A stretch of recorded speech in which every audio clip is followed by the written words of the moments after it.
hopefully you had a chance to read it. I did it this morning, so you might not have had a chance to read it. But just to give an even more recap, you guys left Gunderlin after being paid by Olger or for your work in closing the portal that was spawning the fire elementals. You had a brief discussion with Olger about, the future of Gunderlin and relations between the Norse folk and the Ketalonians, and it seemed to go pretty well, and it seemed like the rest of the folks were gearing up for heading out to sea to deal with the blood pirates or the blood sailors, fulfilling their contract with Miliardo. Once out to sea, you guys had a few interactions with Miliardo, got a little bit drunk, kind of just relaxed a bit, and learned that there had been something shady that went down with the blood pirates. There was a report that they had gone missing. And as it turns out, they had gone missing because they were heading straight for the Bulwark, which is the name of the ship you guys are on. You guys were ambushed with two vessels that seemed to be crewed by Leventhorpe sailors, and the fight ensued. A kraken rose out of the depths and attacked the ship, and you guys fended it off, but at the cost of Leeward's life. Leeward was brought back aboard the ship, and Isolde attempted to resurrect him, but was unable to do so. Now you guys find yourself up top of the Bulwark. Damon and Haeza have joined a small crew of sailors to reclaim the vessel down to the south, and you guys are gearing up to head back to Mossstone. And that's where we pick up.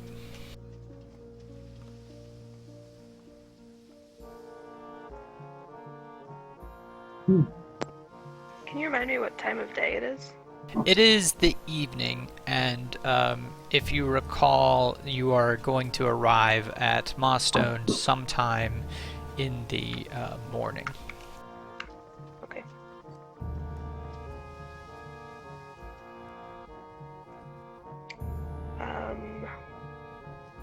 I'm going to kind of go down below deck, I guess, and just get a sheet to put over Leeward's body, so he's not just up on deck rolling around.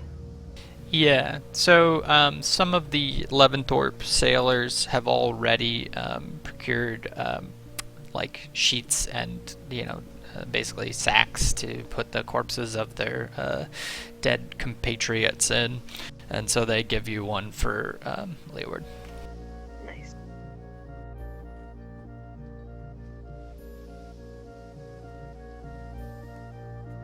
What's everyone else doing? I guess Vosner will go and sit by the body for a little bit, and then just put some flowers, craft some flowers, just leave it on top of the body, and I guess head back to the sleeping quarters to relax.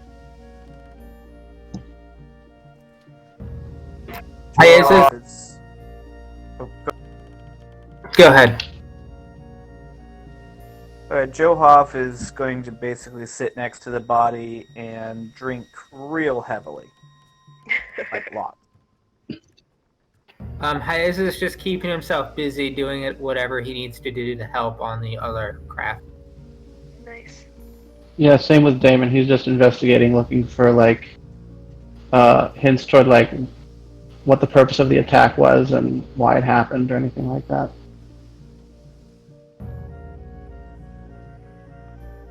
Yeah, so roll an investigation for me then. Alrighty.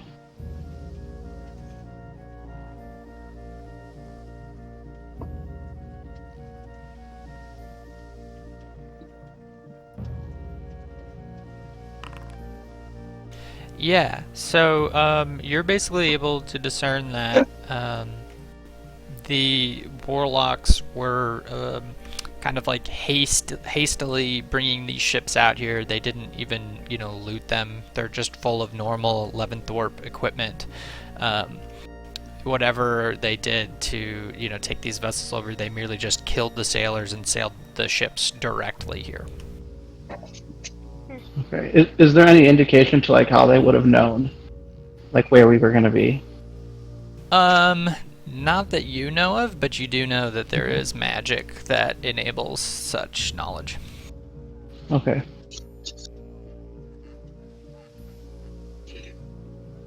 I guess I'll bring that to Hyeza's attention if he hasn't noticed that. Hyeza, these ships were not looted. Nothing was taken. It seems they just killed the men and set sail. That's weird for pirates. I thought so as well. Perhaps they were just under too much pressure from the Leaventhorpe's patrolling. Perhaps. It seems unlikely, though, given that they were able to just happen upon us, if that is the case. That's true. Do we know, like, I guess, would Damon know, like, the inner workings of the magic that they could use to track? Or Damon would have some familiarity, but it would just be something like the ability to scry and determine locations of people. Okay, so it's nothing, like, special. No. There is magic at work here, but beyond that, I do not know. Do you think it's anything beyond just what any wizard would know, or is there powerful magic? It's difficult to say. I myself am not entirely experienced in this school of magic. All I can say for certain is that there is magic at work. Okay, we should keep an eye on the developments then. What's going on here? Maybe talk to Marin about it when we get. Agreed.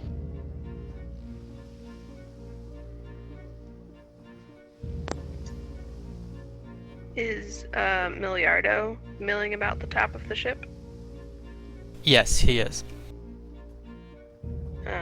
I'm gonna go approach him. Okay. Yeah, you find him standing next to Captain Murray in a conversation. And then as you stroll up, he turns to you, says, "Hello, Isolde." Hello. I'm glad you're all right. Me as well. You guys were very helpful in that engagement. Yes, it was. I guess not unexpected, but I've never seen pirates that acted like that. And forgive me, but it seemed a bit like you were their target. Do you have anything more than, I guess, a competitive spat with these pirates? Is there a reason why they would be coming after you? Yes, it's a good question. It's no secret that my efforts in the Fire Drake Bay have led to the downfall of the Blood Sailors. They've probably had it out for me since the very beginning of this endeavor.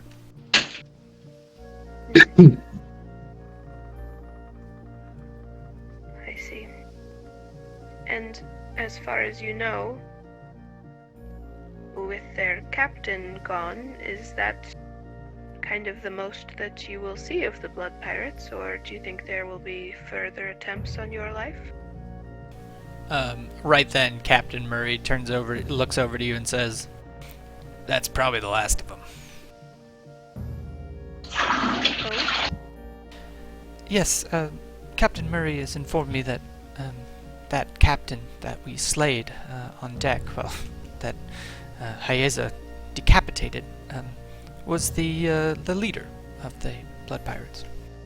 I anticipate that that was perhaps their last-ditch effort to deal with us.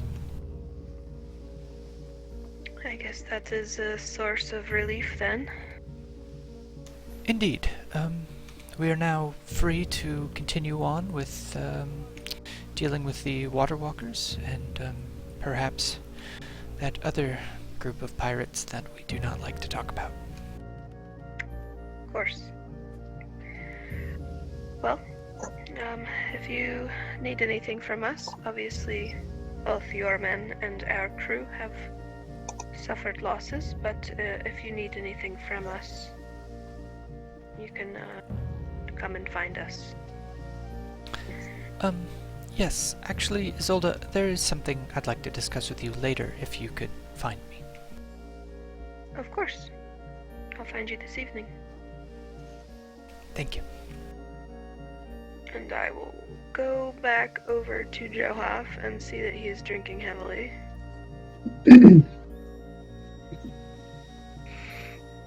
Care to share?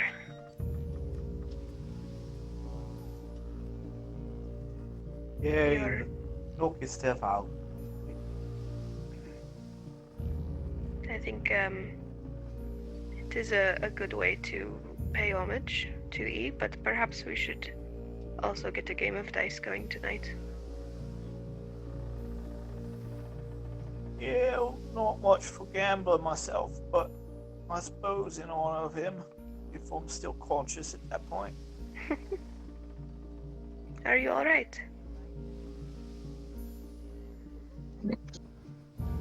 I mean, I'm alive, if that's what you ask. Yes. I know that there was a bit of complication with E taking your place in the fights, and you two seem to be growing close. Just wanted to make sure that you were alright.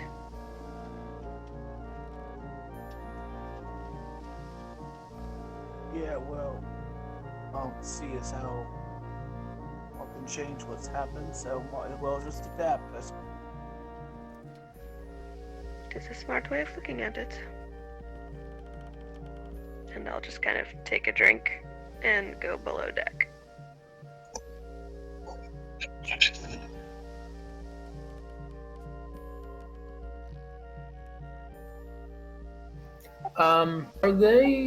Are there still bodies, like dead pirates, on the ship that I'm on, or did we already clean them up? Yeah, they've been kind of just cast off into the water. Okay. They didn't Is have there- anything on them. Is there any like cargo or equipment or anything, like, given that the ships don't appear to be looted, that we can recognize as being like valuable, or that we should maybe take back to the main ship? Yeah, I mean, there's kind of like a captain's quarters that's not even really been ransacked. That seems to have, orders and papers and stuff like that. Standard things you would expect a vessel to have. And you get the impression that the Leaventhorpe sailors are just going to leave it as is and sail this directly back to Mostone for it to be recrewed and Oh, right, we can take both ships. We have enough. Yeah. We have enough. Okay, Um, right on. Is there any cargo that looks like it might not be from the original ship? You take enough time to investigate, and it looks like it's all just kind of standard stuff. Some of the more of the supplies are eaten up, and it's not as high quality stuff as on the Bulwark, but it is still fine. Okay, but there doesn't look to be any stuff that like the pirates had brought on. Correct. Cool.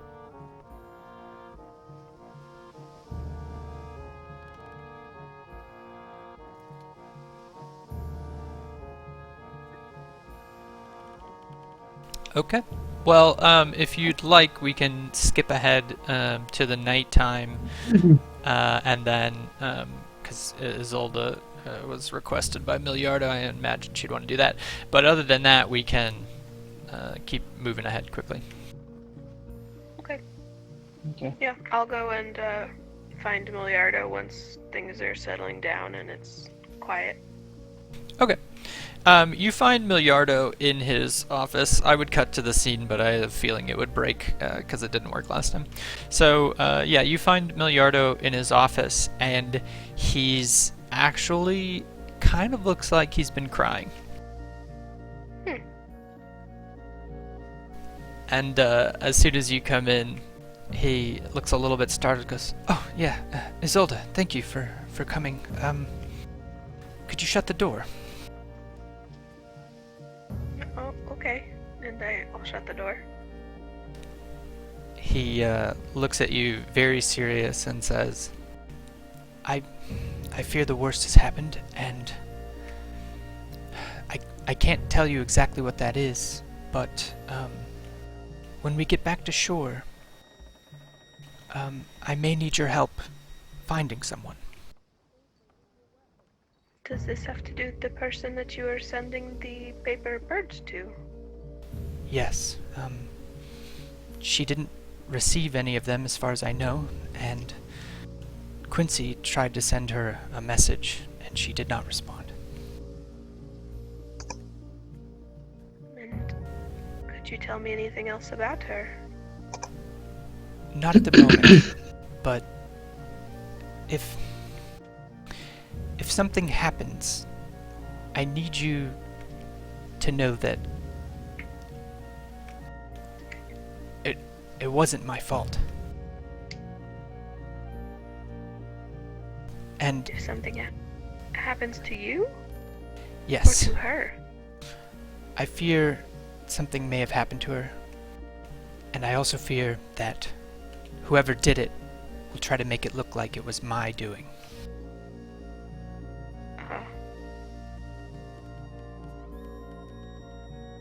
Just Alright, and how am I supposed to help? if something happens to me, just leave me, but send me a message sometime afterwards, and I will explain it.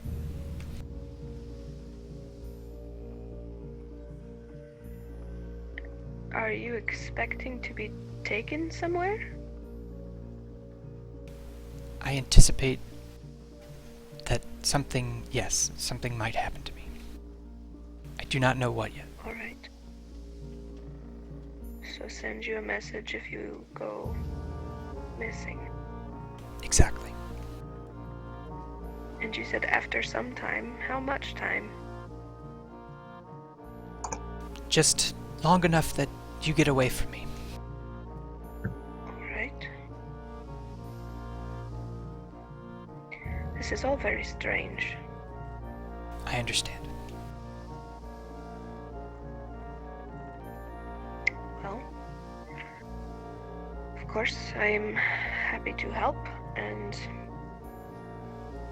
if there's any way to, I don't know, prevent these things from happening, we can always help with that as well. But I will keep this in mind, and if anything happens, I will send you a message. And I guess if something happens to a woman and it is blamed on you, I will remember what you said. Thank you, Isolde. That is all.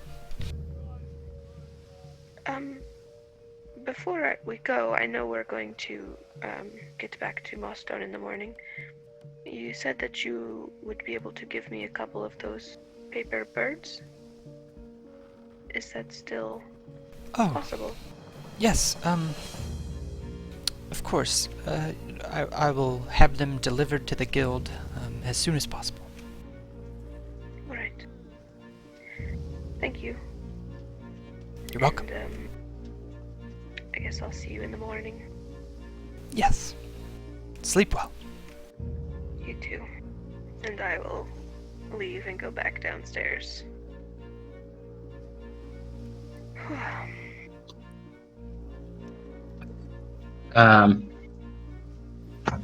I would say to Isilda when she comes back in the room.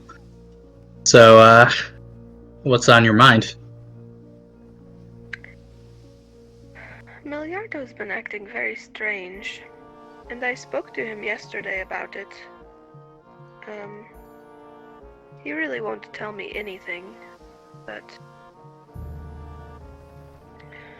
he thinks that something is going to happen to him, or to someone that he cares about, and he's trying to put all of these, I don't know, precautions in place in case that happens. Mm. But it is like being given 2 pages of a book. So I told him I would help how I could, but I'm not even really sure what will happen. So it's something only you can do. Like, I mean, I don't think it's something only I can do. It's just sending messages and things, but I don't know. well, that is concerning. And like you said, I guess we know very little. I hope this doesn't undo what's going on in the city. I mean, there's so much going on even at the guild. I don't know what we would be able to do. I feel like we would have to make a choice between one over the other at some point. I'm sorry, a choice between, like, the Laventhorpes and the guild? Well, maybe. It would be really hard to try and respond to everything, especially if we don't have a lot to go on. Of course. I think we have enough on our plate right now. Yeah. But it is all hypotheticals, so I think our little group, we just need to make sure that we're all doing okay. yeah. Yeah, we're all... Yeah, I guess And it depends what you mean by okay. well, we experienced a lot of loss lately, so well, everything has gotten very strange ever since we lost Terran. I mean, he's still out there, which is good. He is. He told me he was safe. I don't think he would lie to me. Yeah. But things have gotten stranger and stranger. So we just need to, I don't know, make sure our squad is doing the best that they can. We have our new members, I guess. Yes. But at the same time, it's essentially just you and me now. And Terran. And Taryn, and Argil is off somewhere, and Pansy's off somewhere. yeah. Yes, I mean, our squad looks very different than it did originally. And I think we've all been saying for a long time, we'll be okay, we'll do our best. And we put ourselves in situations, and then I don't think that what we've been doing so far is enough. And I think it's something we're all going to have to think about when we get back to the guild. Because we have to go and get Terran. And when we fought the green spider last time, we hardly could stay on our feet. You know, and there's better ways to do that, and we need to be smart about it and be prepared and not act recklessly. So I think we need to do better, and we'll go from there. Yeah. Well, I definitely can agree with that. So, that I always have your back the best I can, inside and outside of battle. All right. Thank you.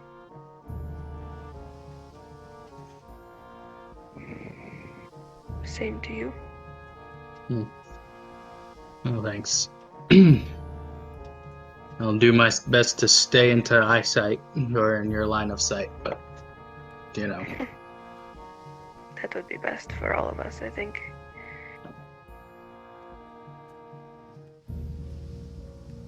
I am going to think on it and really put together a plan for our next fight, so that this does not happen again. Okay. Well, let me know what you come up with. Of course. And I'll just kind of go over and crawl into my hammock.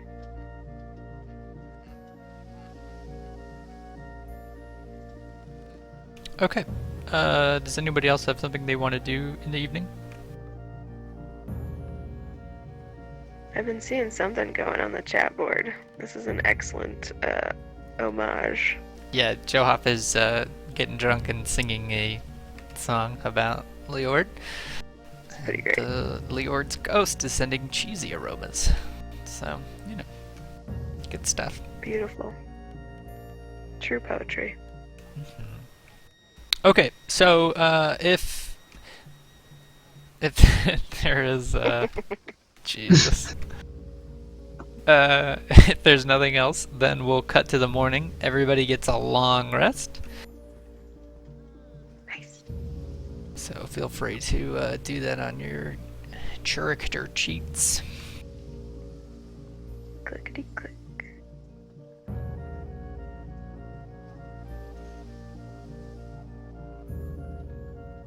Alright, got my spells sorted out. Good stuff.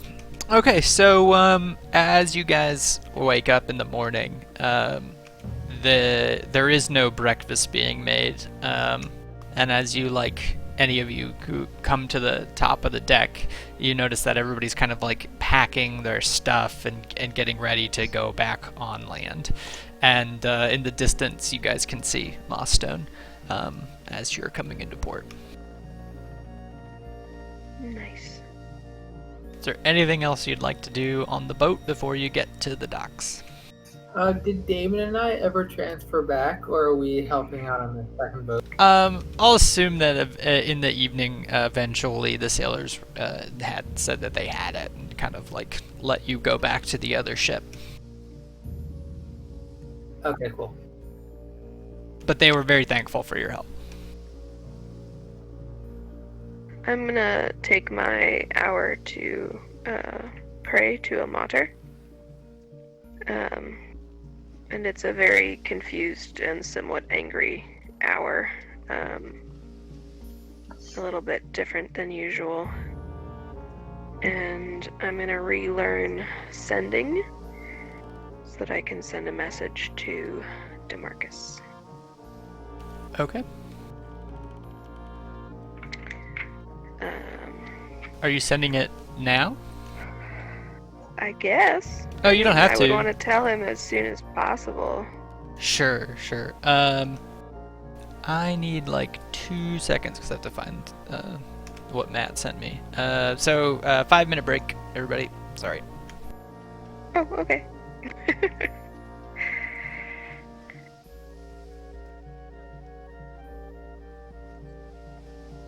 Guess I broke the game. I knew it was coming.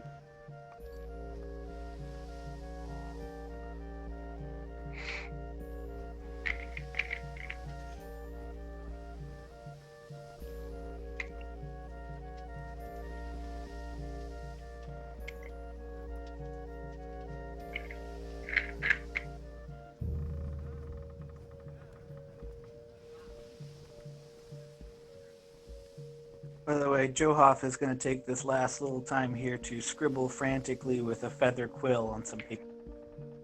Oh yeah? You writing letters? Wouldn't you? I would like to know.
Okay, I'm back.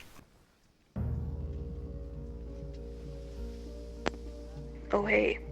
Oh, hello. Hey, girl.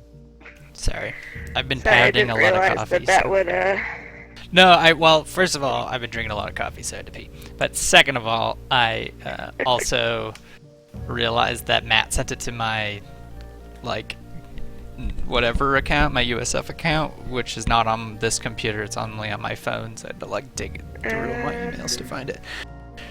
And in typical Matt fashion, it accompanies, like, a 15-paragraph... No, not more than that. Summary of other shit for D&D, so I had to like dig through it. Nice. Anyways. As long as the message is 25 words. Oh yeah, the messages. The context for why he said it is a book.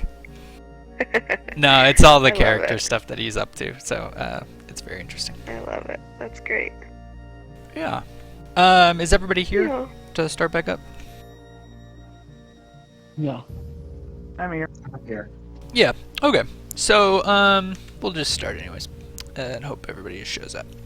So, Isolde was about to send a message to DeMarcus. Oh, yeah. So she is, I guess, somewhere on the front of the boat praying. And once her spells return to her, she is going to take out her little copper wire and say, "Come back to Mawstone. I'm sorry. Leeward was killed at sea. I tried, but he wouldn't come back. We are traveling to bury him." And the magic fades out. She runs out of words, and just kind of rambles off. Okay. He responds pretty quickly and says, "It wasn't your fault. Leeward's soul would not return because it's finally where it belongs, with the one it loves. Follow Ilmater. Carry on." Alright. I'll finish what I was doing and then return to the group.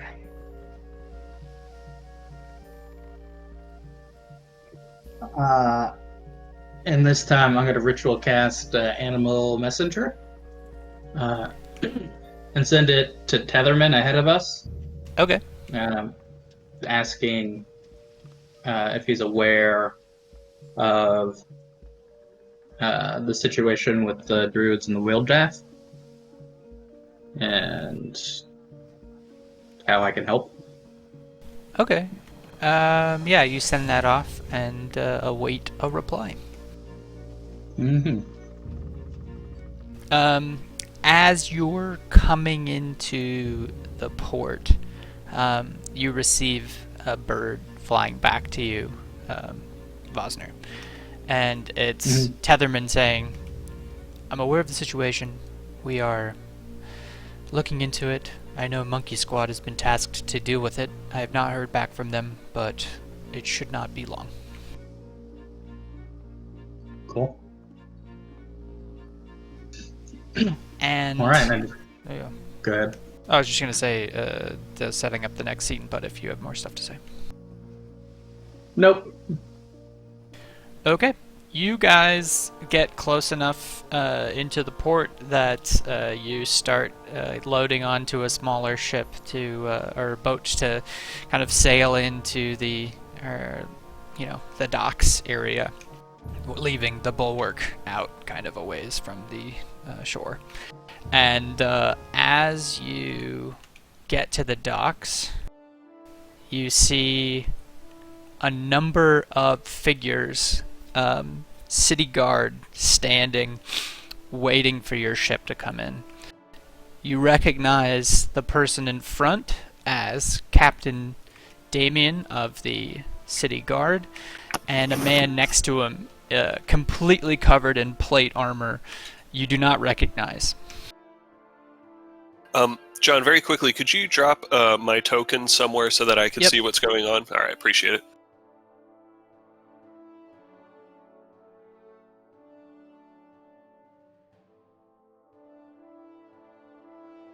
Thank you.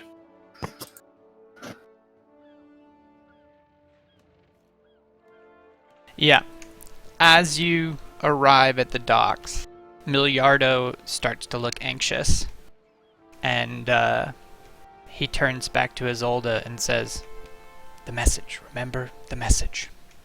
And as soon as the boat starts to dock, this Leventhorpe sailor comes and starts kind of rigging the ship up, and Captain Damien says, "Miliardo, please come with us. You are wanted for mass conspiracy, abduction, and murder." And he steps off the boat, and he turns back to the rest of your group, and then he goes, "Okay," and walks towards the guard captain. You guys do anything? Yeah. So the guy that's closest to our boat is just like a typical guard, Uh-huh. I assume. Yep. Can I step off the boat and try to step past him? Yeah, of course. Yeah, I'll try to step past him and just like get in a sight line with the captain of the guard and say, "The murder of who? Miliardo has been with us for like a week." I'm not at liberty to share the details, but this is very serious. We have evidence that puts Miliardo as the conspirator in a couple of murders that have recently happened. And as you look to Mossstone, you recognize that in one part of the city, namely the uptown area, there is a little bit of smoke coming from one of the buildings, or it appears that maybe one of the buildings had been burned down. What? And Miliardo walks up to Captain Damien and says, "I'm innocent, but I will go peacefully." And holds out his hands. And the guy in the plate goes and shackles his hands together, and they start escorting him away. I'm just kind of watching in horror.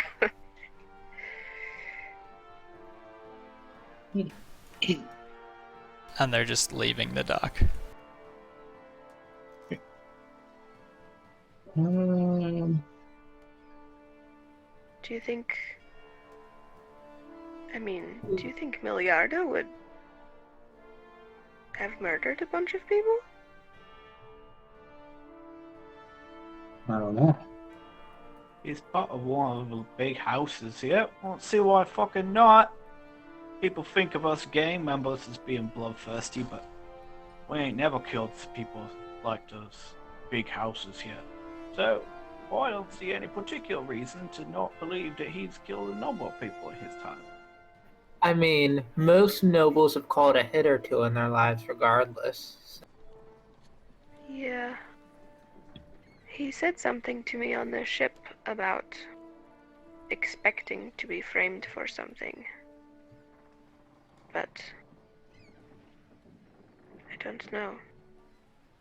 I would have fought them off if he wasn't so willing to go with them. Seems That like would have been a mistake. There is more going on here than we know.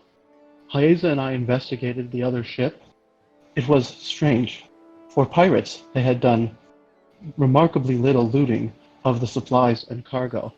Moreover, there was certainly magic at work involving how they were able to find us.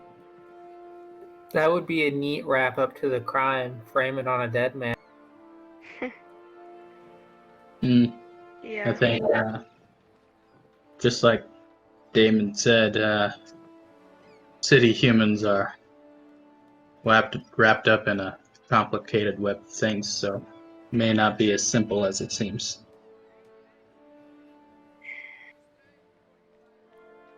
Well, he's always been kind of a weaselly little bastard. I think I might actually think more of him if it turns out he did die.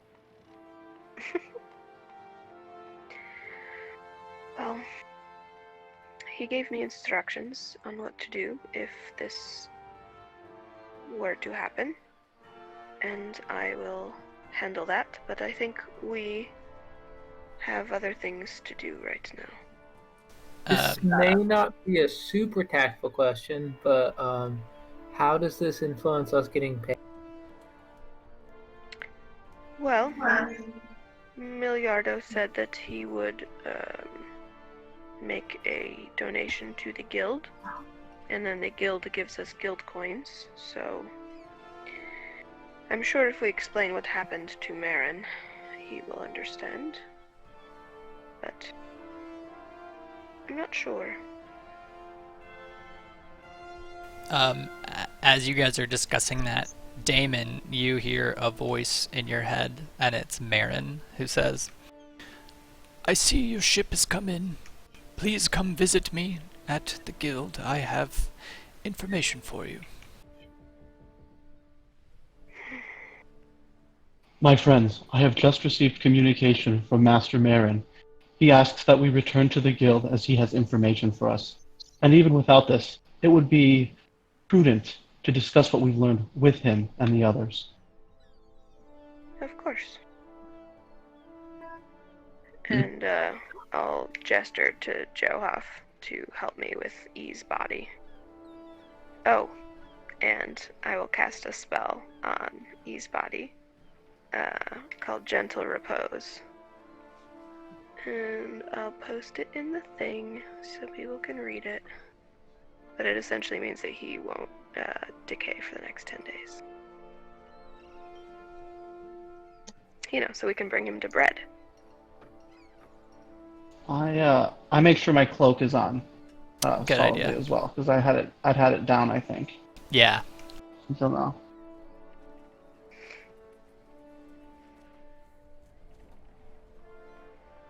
Very cool. Okay, yeah, so you cast it on Leoward's corpse, which is still wearing his armor and kind of posed, arms crossed in the bag that you guys are carrying, the kind of, corpse bag.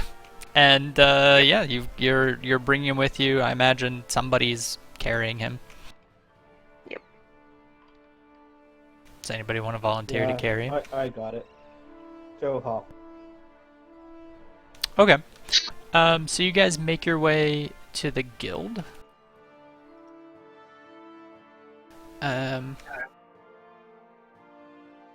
Yeah, hopefully, I don't know if I should be doing these art splash screens because I might be losing people in the transition, but so let me know if everything breaks.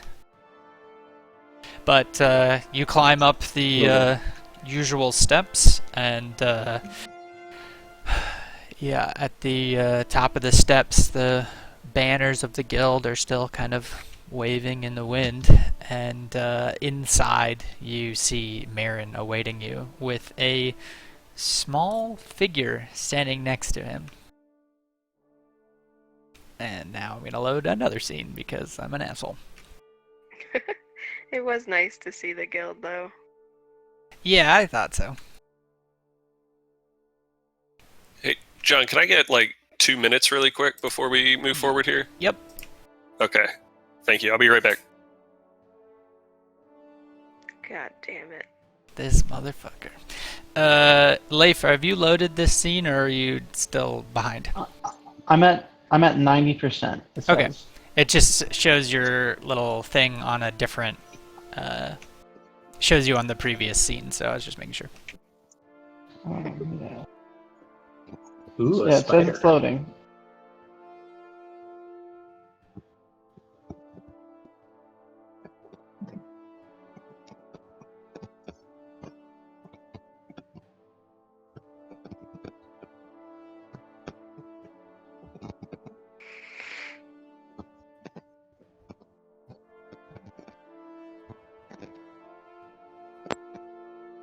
Okay,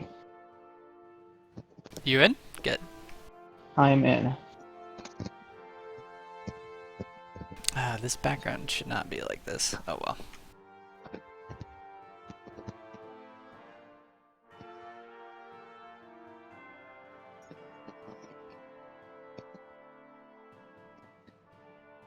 That's such a cool background. He thinks I made it. Well, not totally made it. I took a whole bunch of art and smushed it together. I did make the sun, though. You did? Yep. That's so cool. Yeah. I took a whole bunch of different artwork together using, various levels of transparency and then applied a bunch of effects. That's wild. It definitely looks like it was all one piece. Yeah. That was the goal. Okie dokie. We can proceed. Okay. So, as you approach, Marin is standing there, kind of nobly, staff in hand, and next to him is a very short gnome. He is happy to see all of you, though he sees Johoff carrying the body of E, and a frown comes over his face. Is that Leeward? Yes. And Yes, it is. And your magic failed to bring him back? Yes. I'm sorry, that must be hard. It's definitely a blow to Bear Squad, but I know that that E is in a place that he desires to be. Yes. I would hope so. Well, I'm sorry to cut this short, but I've got somebody to introduce you to. This is Missile Ludovic. He is a expert in all things, well, mechanical. I met him when I was studying as a young mage, and well, frankly, he's the only one who knows anything about what kind of creature Damon really is. I sent word for his expertise once I met Damon, and he has finally arrived. He is to accompany you and research Damon for his own interests at the in exchange for helping us with our endeavors. Everyone, this is Missile. Missile, this is Bear Squad. All right, so I actually have a little introduction. So just Yeah, go for your edification. So you see a gnome. He's no more than 3.5 feet tall, but he has a slightly large head, but appropriately large features. His build reflects a diet consisting mostly of bread, tomato sauce, cheese, and meat. His hair is medium length, but it's patchy, and his beard has clearly been growing for years, but it's riddled with singed pockets and burnt, spindled, split ends. And so now that you notice, the complexion of his face is very, very dark, almost as though he dipped his face into a pool of ash and sweat mixed together. But in front of his eyes sits a pair of immaculately clean and tremendously thick, opaque goggles, and atop his large head sits a stiff-looking hat, which is also in pristine condition. He wears brigandine armor. It's mostly leather, but it's polka-dotted with rivets and steel plates. And unusually, wisps of smoke seem to be constantly rising from the breastplate as he stands there. And at his side is a small leather purse, like the armor reinforced with steel plates and rivets. And the gnome walks with what looks like an ordinary staff, but if you were to look closely, you would notice a smooth metal bore running through the staff's hollowed core. And beside him walks, or rather crawls, a 6-legged mechanical machine. And where one might expect a body, there's instead a very small cannon. And the only sound it makes are small squeaks as it walks and adjusts its aim. And so as you all walk in and see the gnome here, he goes, "Hello, everybody!" And then he pauses and stares at Damon, and his jaw drops, and he gets a huge grin on his face. And he says, "Hello to you." Hello, Miss Ludovic. And I would take my cloak down. He goes, "It talks!" Vosner is pretty disturbed by the mechanical spider-looking thing. Missile sees this and goes, "Oh, do not fear Mortimer. He means you no harm." Paco pops out and gives him the eyes. And the mechanical spider lifts up one of his little arms and waves at Paco. Paco waves back because he's too friendly. Tis an honor to meet you. Oh, likewise, Marin has spoken very highly of all of you. I'm most excited to follow you on your adventures and see what I can learn. Are you any good in combat, or are you mostly an observer? Oh, well, I suppose time will tell. I certainly won't be baggage, though. That is good enough. That is good to hear. Welcome to Bear Squad. Oh, why are you called Bear Squad? It is a bit of a long story, but there were a group of bears during our initiation that we avoided, and I don't know. We chose the name Bear Squad because of that. I don't suppose there's a cannon squad anywhere in the guild, is there? There is not. Hmm. No. Oh well.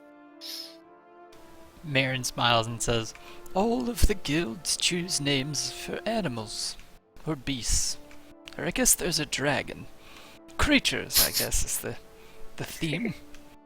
You know what's funny is we didn't actually even require that. People just started doing it. Missile looks offended that nobody thinks his mechanical cannon counts as a creature. There is Perhaps a in squad, time. though, of artificers. I beg your pardon? There's a squad of people that build mechanisms like this thing, like Mortimer. Not exactly. There's a guild, there's a squad of gnomes who are known for tinkering, but, actually, yes, the head of Gnome Squad has great tinkering abilities and will probably want to meet with Missile to discuss, but he is actually trained in wizardry. Oh, I don't know very much about the distinction between different types of working with machines. Yes, well, it's all very new to me as well. I've not known much about this form of magic for very long. Anyways, I'll leave you to get acquainted. I've informed Missile that he can stay in your barracks with you. I assume there are plenty enough beds. Yes. Okay, well, good luck. And then he walks away. Missile just stares vacantly at Damon. Is there something on your mind, Missile? Oh, many things, many things. The time will come for questions later. Could you all show me your barracks so we can see where we'll be staying? Of course. It is right here, on the first floor. It's on the lower floor, but yes. The lower floor? I'm sending you to the barracks, and I'm gonna have Joe Hoff down there too. Cause I guess Joe Hoff gets to bring the corpse of Leeward in. I don't know, we'll hand wave it. I have no token. Do I have to sign back in as Missile to make that happen? Oh, yeah, you do. Alright. Let me leave game real quick and come right back in. When we get to the barracks, is it like trying to be like subtle, but also he checks his cupboard for coins. for payment to see if Yeah, so I think you were paid ahead, weren't you, for that? I thought you were. Miliardo said that he would give a donation to the guild so we could get guild coins. Oh, right, for the fire elementals thing. Yeah. Okay. Because he paid you for taking the axe back already, and then he... right. Okay, yeah, so there aren't any guild coins yet. And you suspect that maybe it's because Miliardo hadn't arranged that and was imprisoned before. Yeah, that's what he was worried about. Yeah. But you do find at the end of the row there of beds where Leeward's bed is, his chest is open. Very quickly before we proceed, John, I don't see select player as anyone other than Lord E or Matt or Dargill. Oh, yeah, my bad, dude. No worries. Guess while that's happening, I'll look into E's chest.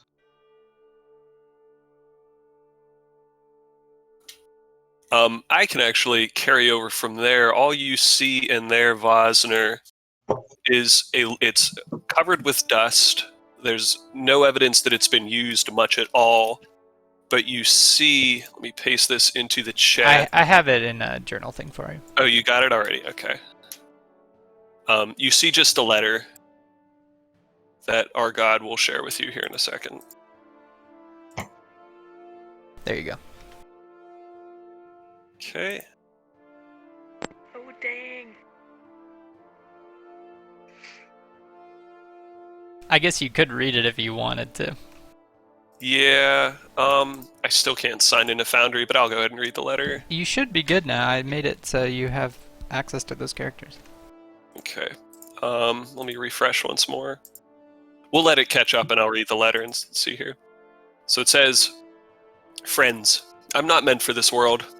I haven't been since the Kalimshans robbed me of the one person who meant everything to me. I persisted living only out of reckless spite. And since joining Bear Squad, I persisted out of reckless spite and friendship, and my thanks for the latter. I'd hoped in my time with all of you to regain some, but only some, of the decency befitting a noble. Perhaps by the time you read this letter, I'll have succeeded in some measure. Perhaps not. No matter now. Thank you all for your boundless patience and your unfaltering loyalty. Please take and use my mithril armor and spend my gold. The cheese and ale are on me. Eat, drink, and enjoy the labor of your remaining days under the sun of Faerun. As to what to do with my corpse, I don't really much care. Bury it, torch it, or indulge the whims of that high-voiced necromancer. It's all the same. To Demarcus, tell no one else in Daramar I still lived. They've already grieved once over me. No need to do it doubly. We'll meet again, old friend. And to hell with the queen. Haha. Life is a game of dice rolls, of dispatching an arrow before asking questions. Chance, the omnipresent chance of unfathomable reward or irreplaceable loss, entices us to play on. This means, of course, that sometimes we lose our swords, other times our friends and family, and sometimes our heads. Know that it is better for me to be gone, and know that death is but a return home. No funeral. E. It's perfect. I chuckle as I read it aloud. Very fitting. I had planned to fight if anyone insisted on a funeral, but I hope they will not. I figured we could take him to the Wheeldath, since he seemed to like it so much. Maybe bury him with a few of his skulls. Arrange his pack for him. Do you think we could fit him in the monkey skull? I don't think we could fit the monkey skull back out the door. How did we even get it in here? Marin helped us. I think the monkey skull will be a nice monument to him in the corner. I think so as well. I'll go over and carve a little E name, like his name, over like one of the brows of the eye sockets. Nice. Missile asks, is that the skull of your fallen comrade? The large skull there? What's his favorite? Yes. Oh, no. It belongs to a giant ape. Missile looks terrified. You encounter giant apes frequently. We've encountered all sorts of things. Krakens, giant apes, abyssal demons, wolves. Mechanical monsters? Not that I remember or can think of. He looks disappointed. Are dragons mechanical? No. Alright. Then none yet. Speaking of mechanical monsters, what is your Mortimer? Hang on, let me see. I think it's just a cannon, right? Yeah, it's just your robotic familiar, basically. It is an eldritch cannon. I built him. He follows me around and helps me with things. What's a cannon? Are cannons like normal, or have I never heard of a No, cannon? nobody's ever heard of this. Oh, I've been. What's a cannon? It you fill it with an object, a piece of ammunition, and with the power of fire and force, it propels that ammunition great distances. So it's like a bow, but more powerful? Yes, like a bow, but more powerful.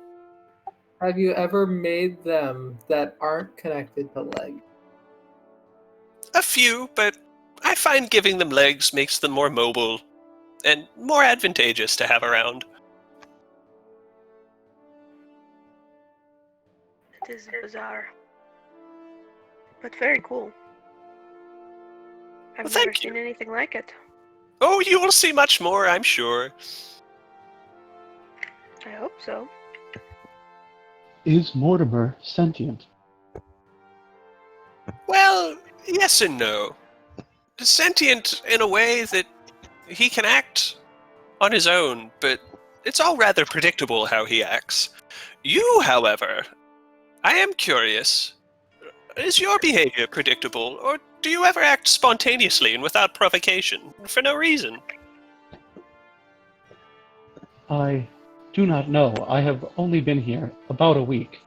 But as far as I can tell, I am able to act freely, without instruction or guidance from outside. My behavior, however, remains as predictable as anyone else's. Puzzling. He takes out a little notebook and jots furiously everything you've just said. Amazing.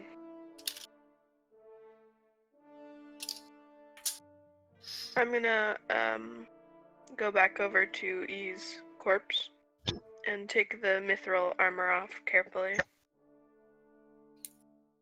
Yep, Just you are kind of able lay to it remove it. aside.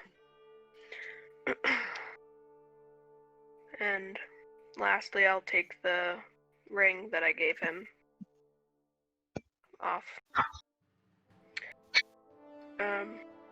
Yeah, and just make sure his pack is neatly organized and that he looks peaceful. Yeah, did E And have anything that like the group would now have access to? Really just whatever coinage, guild coins and gold that he had. All of his good loot was taken by the Green Dragon, so the mithril armor and the gold are probably the only two things, and the enormous skull in the corner Yeah, are probably about all he's so left. whoever's running the group, like pot, I don't know who that is. Anybody volunteering to? For a second, I thought we Laurel was doing it, but no. I think we divided it up after we lost all of Terran's money. yeah. Got it. Yeah. Okay, so I'll just say split. You know what? I'll just give the gold over to Missile. Sure. And then the rest of you can take like 5 guild coins each. 6 guild coins each. Nice. And then, Don't, Missile, don't you have a... factor Joe Hoff into that. He has no use for them. Oh, good point. Yeah, so split 4 ways. Actually, each of you gets 9 guild coins. Fosner, Haeza, Damon, and Isolda. Okay. And then, Missile, why don't you just have that 1,024 gold? Gotcha. And I will add 15 guild coin. The 9 plus the 6 E had. No. I was divvying up all of his guild Oh. coins among the other members. I'm saying Got it. Missile's starting off with 0 guild coins. Roger that. When I click on Missile's cannon, the screen goes black. I don't think it has any vision, so I don't I'll know if fix that's... that. Sure. I can control Mortimer.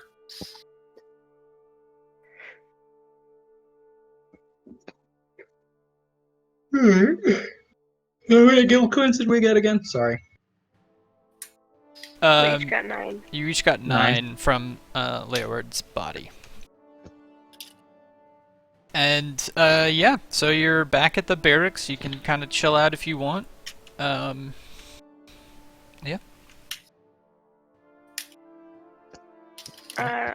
I'm gonna ask the group if anyone else needs the mithril armor, or if they would mind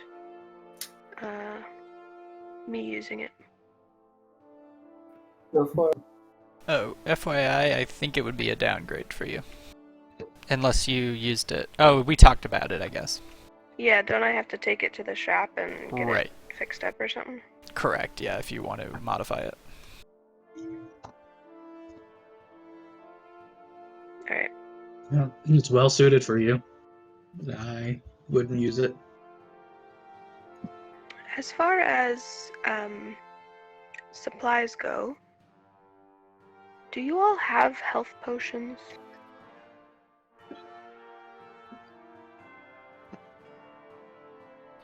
I do not. Nope. But I don't know if I can use health potions. Does You anyone can. drink those? Yeah, we'll say Damon can. That's fine. Okay. I think before we go out into the Wheeldath, it would be smart if everyone had a health potion. If we're going to go without DeMarcus, I will be the only healer, and it would be helpful for me if I knew that you all had a way to heal yourself if something happened to me. At that, Missile pipes up and goes, "Oh, well, Mortimer here is able to give us all health points if necessary." Really? Well, yes, you see, I simply cast a spell and he can do a variety of different things, one of which is imbue you all with HP, should you need it. That is very handy. It's temporary HP, by the way. Temporary HP, that is. Still handy. It's better than nothing. Yes, all you have to do is, in combat, if I cast the spell and have Mortimer protect us, you simply get within 10 feet of his turret, and you will gain your temporary HP. Wow. I guess we will have to communicate strategy-wise how this group is going to handle things. I'm sorry that you're coming in at a weird time, Missile, but there are some combat things that we have to settle pretty soon. No problem at all. I'm most eager to see Damon in combat. He's Do quite you think it would be formidable. wise if we practice with the masters together? And thinking about it, since we all train individually, maybe we could work out some way to, I don't know, get used to our new fighting styles. Perhaps we go hunt a bear. That would be smart, yes, to work together. I'm sure the Wheeldath will have things for us to fight, but I don't think that we should wait too long before we go out and bury E's body. My spell only lasts for so long. We also need to figure out how we want to handle Melia. Yes, I am going to take care of it. What do you mean take care of? He gave me some instructions of what to do if he were taken, and I will take care of it.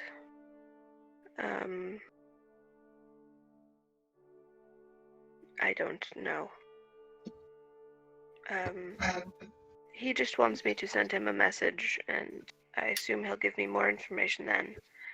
But I don't really know what we would all be able to do against the town's guard, so I don't want it to distract us from dealing with the variety of other things that are going on that we need to take care of, like E and Taryn.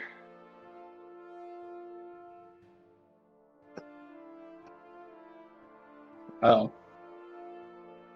It would probably be good for us if we practice together with the masters at least once before we get out.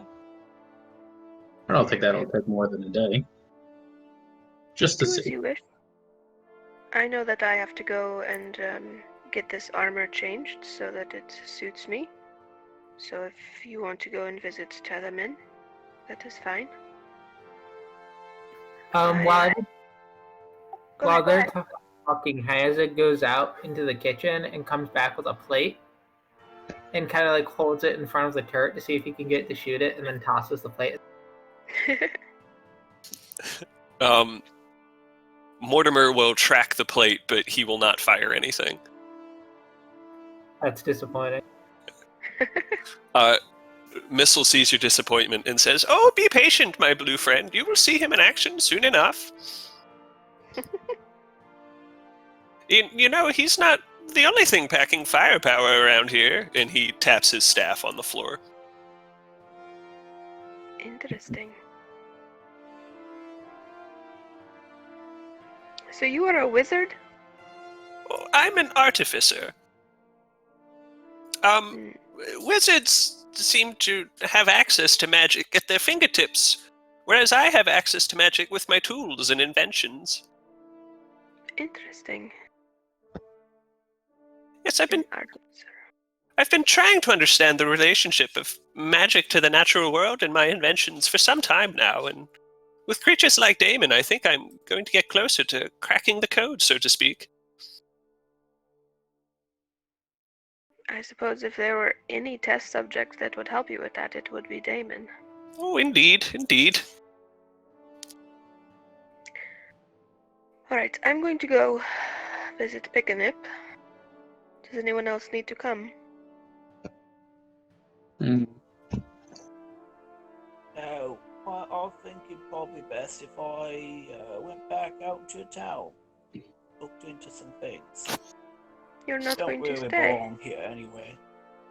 No, I don't know. This place, it's not for the likes of me. But what about... Would you come with us to the Wheeldath? Oh, yeah, of course. Just, you know where to find me. I'll be around. Alright. Be safe, I guess. We'll see you soon, my friend. Yeah, don't let them put you in the blood pit without us there. Yeah, I'll see what I can do. Alright.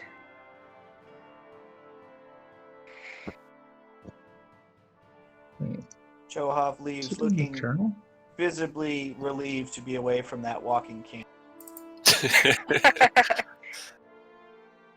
Missile is oblivious.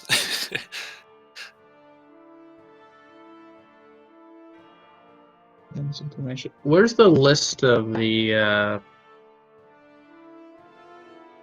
things for sale at the guild shop? It's called Guild Prices. Under information on the journal. In the journal. I have items and notes and letters, but no information. Is it in the compendium packs? No, it should be journal entries, and then it should be under information, guild prices. Oh, I see it. Sorry. Got That's it. fine.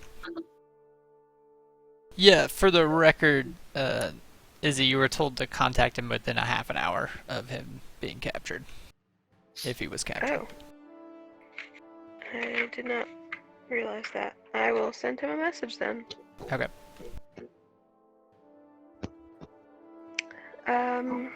This is Isolde. Please give me more information than you did previously, but you only have 25 words. Please reply to this message. And a very desperate sounding Miliardo comes back. He says, "My father and Aaron Lockwater have been murdered. Go to the lizard thicket to find the truth. The paper birds will open to the word lavender. Left. Aaron Lockwater.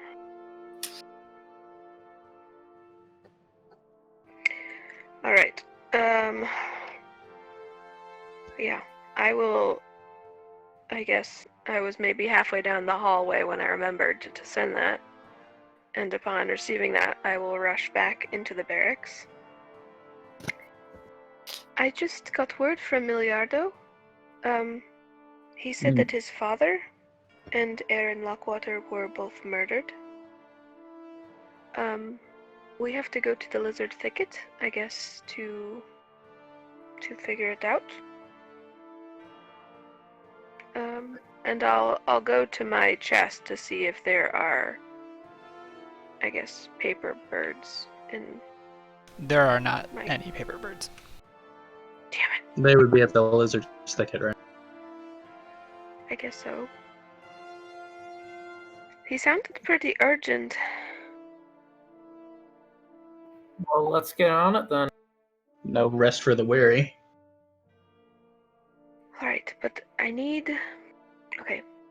to go and order my armor, because it'll probably take a while, and then we can go to the lizard thicket and figure that out, and then we can go to the wheel bath. Alright? Alright.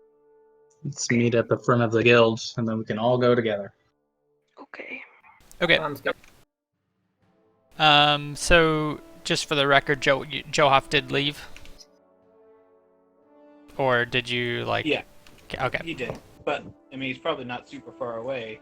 Right. to catch him. If I see him, then I'll flag him down and let him know. Okay. I mean, you also have the ability to send like messengers and stuff to him. True. I send a mouse. Yeah. All right. So, Johoff, you're like starting to walk down the steps, and a little mouse comes up squeaking at you, and you understand him perfectly to be saying, "Hold up a second, we might need you," or something. Whatever he says. Yeah, meet at. I said, A very meet us strong at the urge to pound him. entrance of the guild. Love, Vosner, and Paco.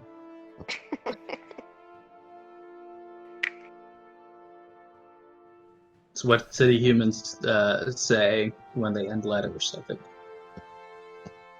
That sounds right. Well, after resisting his urge to pound the mouse into the ground, hearing the ending of the message, he rolls his eyes and walks out of the. I have a feeling that Vosner feels very contented with himself as he thinks he's solidifying this friendship. Okay, so I'm just gonna activate the guild exterior art again, so you guys can sit on there, and so we can crash Leif's computer or something. No. Anyways, so what all did you want to do? Somebody wanted to talk to Tetherman.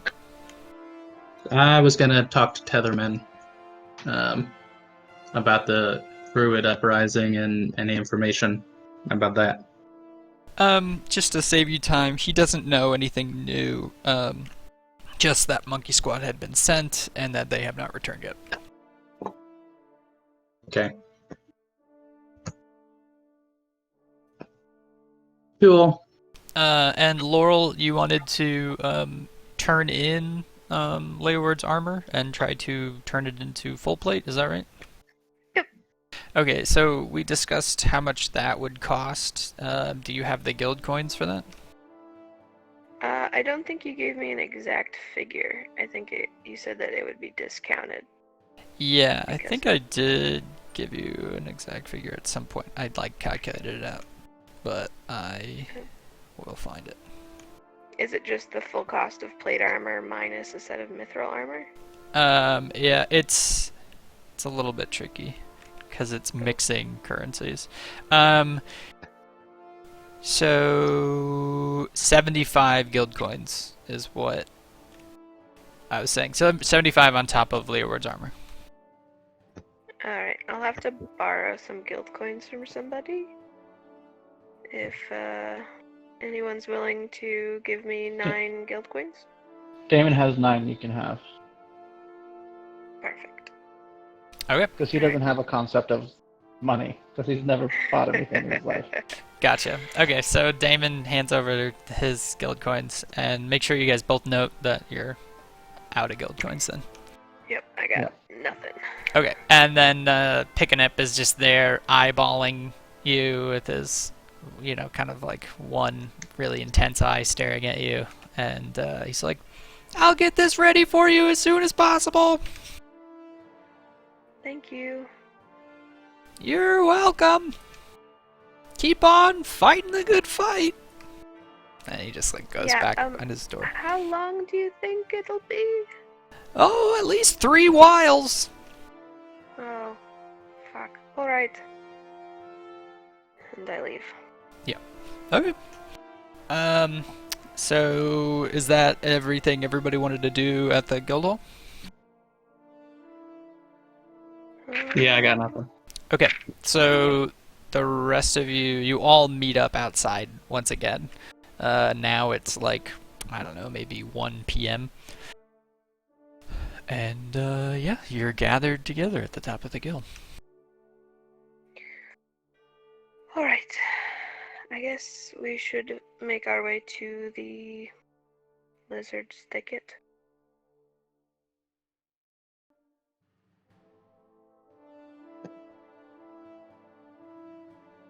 Do all of you know where that is? Any particular reason why? I don't know. It's in the foreign district. Miliardo said that we need to go there and receive some information about, I guess, the situation that he is in. Yeah, well, that's fine, isn't it? I mean, he's always paid well, and I don't have a problem with looking into this, but just bear in mind, this man is no saint. The things he's done. So, keep an open mind on what we see, right? Don't just assume that just because he fought with us on that boat, he's somehow a good person. I mean, good person or not, he needs to be free to pay us. Now that is a lot of reasoning I can follow very well. Yeah, you've got me there. Isolde looks visibly stressed.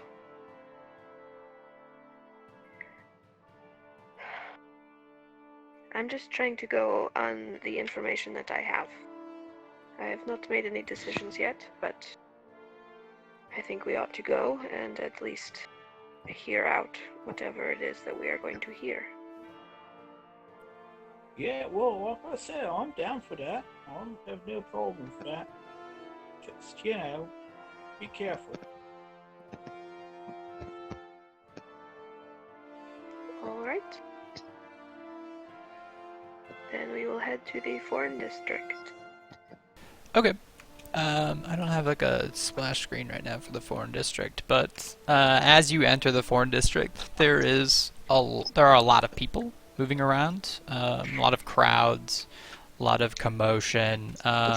This is kind of the trade district area. So, hey, Gert, can you use push to talk here in your mic click a few times? Sure. So there's just a lot of activity going around, and you guys are kind of moving your way towards the lizard thicket. I don't think any of you have been there except for maybe Haeza. Yeah, I have. Okay, We've so been there. to the lizard thicket? I think so. I have it on my cheat sheet notes that there was gambling going on when we were there. Okay. Sweet. All right. So I yeah. think we poked our head in and then we left Okay.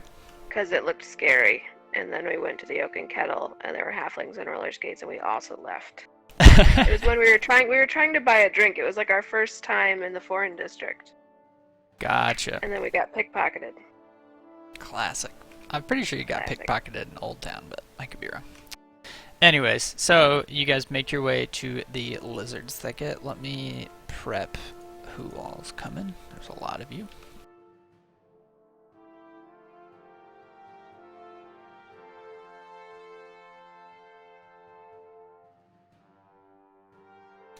Okay, I think that's the whole gang. Yeah, so, as you're walking your way down the streets, once you get to the street where the lizard thicket is, you notice that there aren't many people. It's almost like this whole area has been kind of like, I don't know, evacuated. And you get to the door, and you open it up, and boom. Alright, so you're loading in.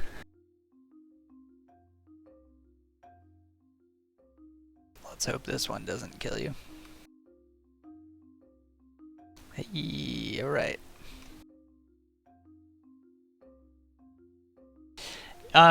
You find at the bar is a red-haired woman named Helena, who seems very surprised at 6 people and a mechanical spider walking into her bar at this time of day.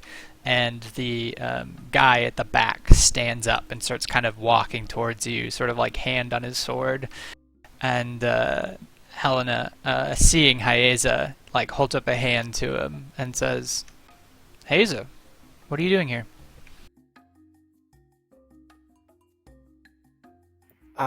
It seems that there's been a problem with one of my employers, and he told Emotions to Isolde that you might know something about it. Well, I'm not about to share a bunch of information without some good reason. So can you be a little bit more specific? Milliard says he's been framed. Milliardo, as in Milliardo Leventhorpe? That's the one. Okay. And what does that have to do with me?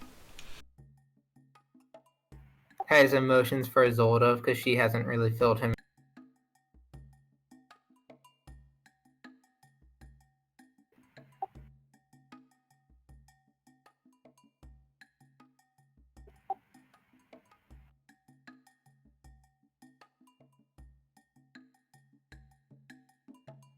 Isolde?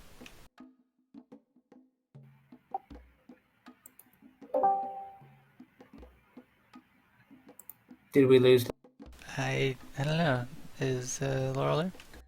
Oh, sorry, I was muted. Oh, there you go. So you didn't hear anything that I just No, said? I heard nothing. Cool, It was just a cool, bunch of cool. silence. Wow. Yeah, I was given some information that there might be paper birds that were sent here by Miliardo or one of his associates. Does that ring a bell, little paper birds? She looks at you, kind of trying to read you, and says, "Milliardo Leventhorpe told you to come here." Yes. And she looks a little troubled. What's wrong? Well, if he told you about this place, then he must really be in trouble. Aaron, show him to the room. And Aaron takes his hand off his sword and starts walking over, and walks up the steps and unlocks the door with a key that's on his belt. And you guys are all taken upstairs. If you follow, I mean, I guess you don't all have to come. So who all wants to come follow him? I'll follow him. Let's go. Yep. Oh shit, I'm not gonna be able to do this. I'm gonna do it one at a time.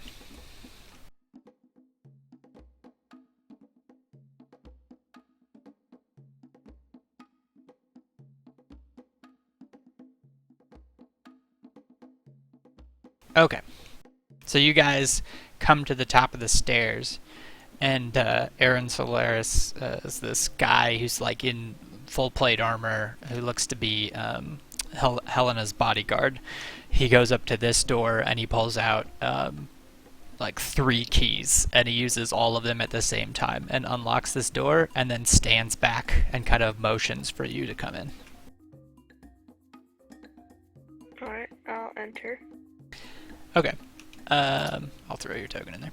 As you enter the room, what you find is a very nice looking suite with a very nice feather bed and a desk, and there is a half consumed bottle of wine and a box of chocolates that appears to have been eaten as well, and a bunch of paper birds sitting on the bed, still still folded up in their wing form. On the desk is a note, which I will show to everybody.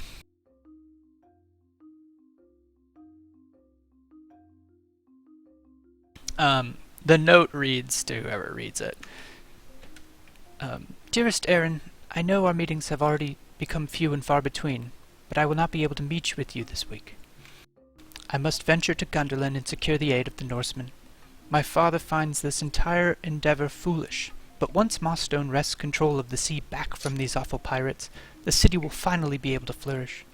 The blood sailors are in shambles, and the water walkers are soon to follow. We are so very close to peace and prosperity. I can taste it. Pay no mind to those rumors about necromantic pirates.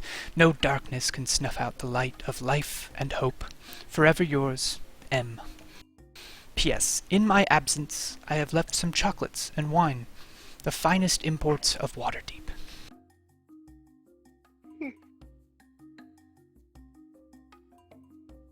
I will go over to the paper birds and just kind of pluck one out since I don't really know what order they came in.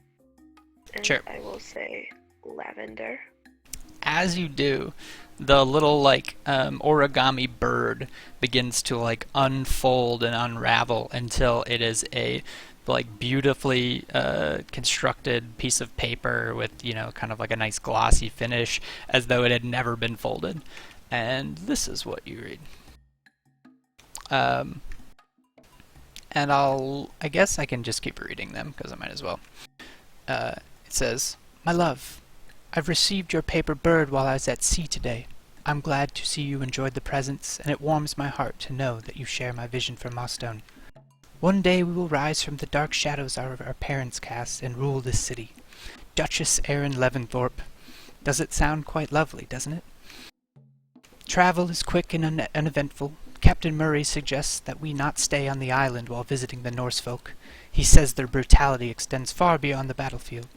I hope to look Olga Redax's eyes and see that for myself. I do worry that staying on ship may offend them, but I will heed his advice nonetheless. Have you heard from your brothers yet? It is strange for them to leave so suddenly. Your father must be furious. With all my love, Miliardo." As you said, Lavender, all of the letters on the desk opened up.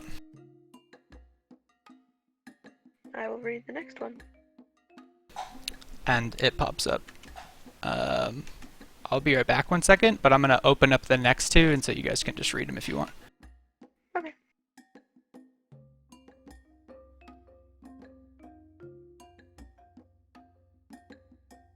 Do you have both of them? I have the third one.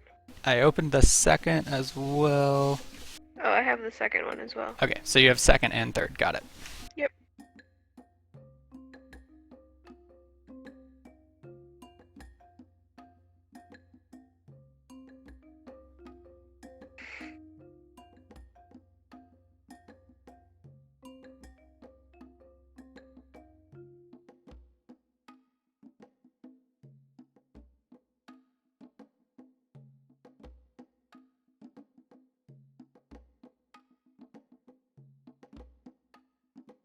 Okay, I'm back. Welcome back. So the general contents of the letter is Miliardo sending these letters to Aaron. Not Aaron, the guy outside, but Aaron with an E.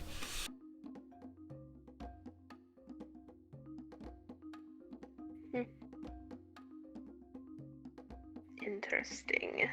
I asked the bodyguard who was staying in the. He just says, Miliardo.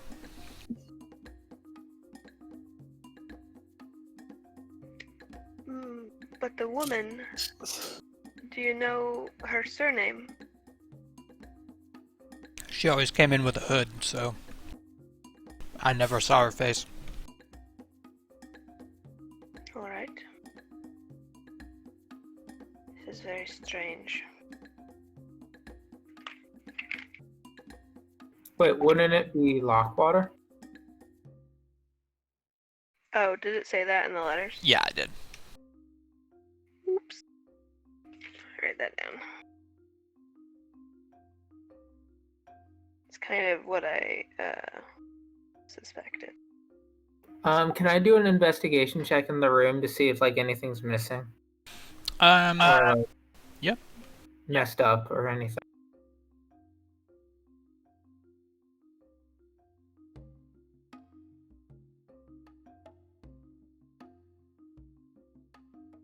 Are you rolling for it? I didn't hear your response. Oh yeah, roll for it.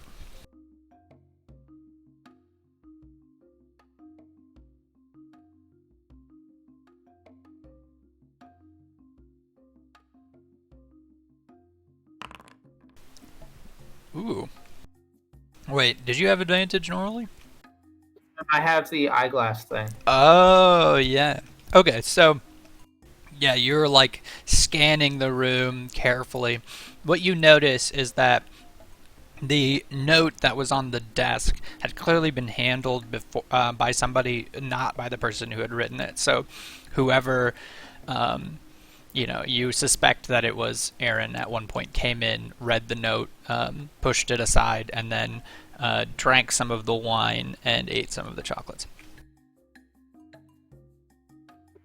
Point to the note and tell Isolda that it was handled before we. That is very strange, but she didn't stick around to receive the paper birds, I guess. Can I examine the wine and the chocolates? Yep. I guess just to see if they are actually from Waterdeep and if there's anything off about them. Yeah, roll an investigation for me. Here. Investigation. Oh. They are wine and chocolates. Delicious.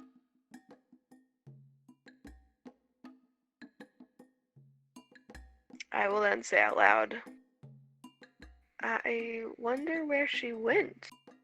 It looks like she drank the wine and ate the chocolates, but... And I'll turn to Aaron. When was the last time that you saw this woman? Oh, I think she came in a couple days ago. But, if you are inferring that this woman was Aaron Lockwater, then she's dead.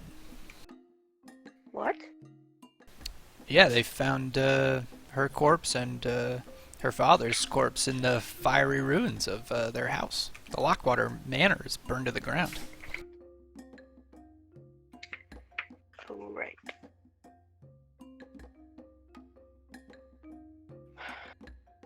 Alright. Just a meta question. Miliardo said that his father was dead? Yeah. Or that So, Aaron's father? Both are dead. Both are dead. Alright, just adding to my list of dead people. Yep. Would I know who's next in line for the Leventhorpe head of the family after? Miliardo is. Yeah, but I would know that. Yeah, Miliardo's an only son. Okay, Or cool. only child.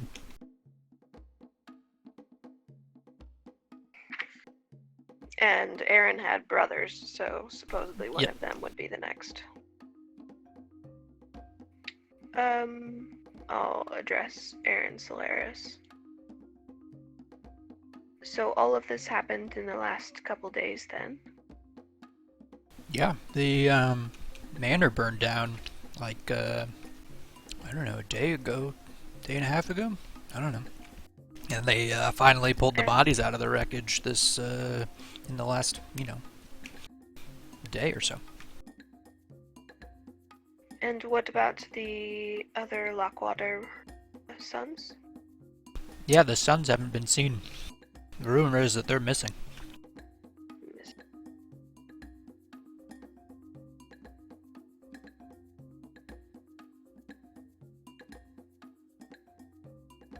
Alright. And as you guys are discussing this, you hear a really loud crash downstairs. I will rush down to see what happened. Same. Okay. Let's say Johoff makes it down first. And down there, Johoff sees figures in dark dark hoods standing next to Helena. Gasp. And we'll put Haeza next down. And who was following behind him? I was. Okay, Vosner. And Aaron would have rushed down first, given that it's his job to protect. And yep, you have something to say?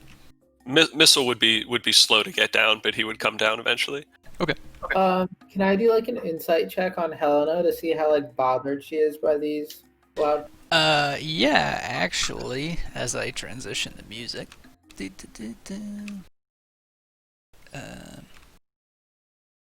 Fuck me. Where is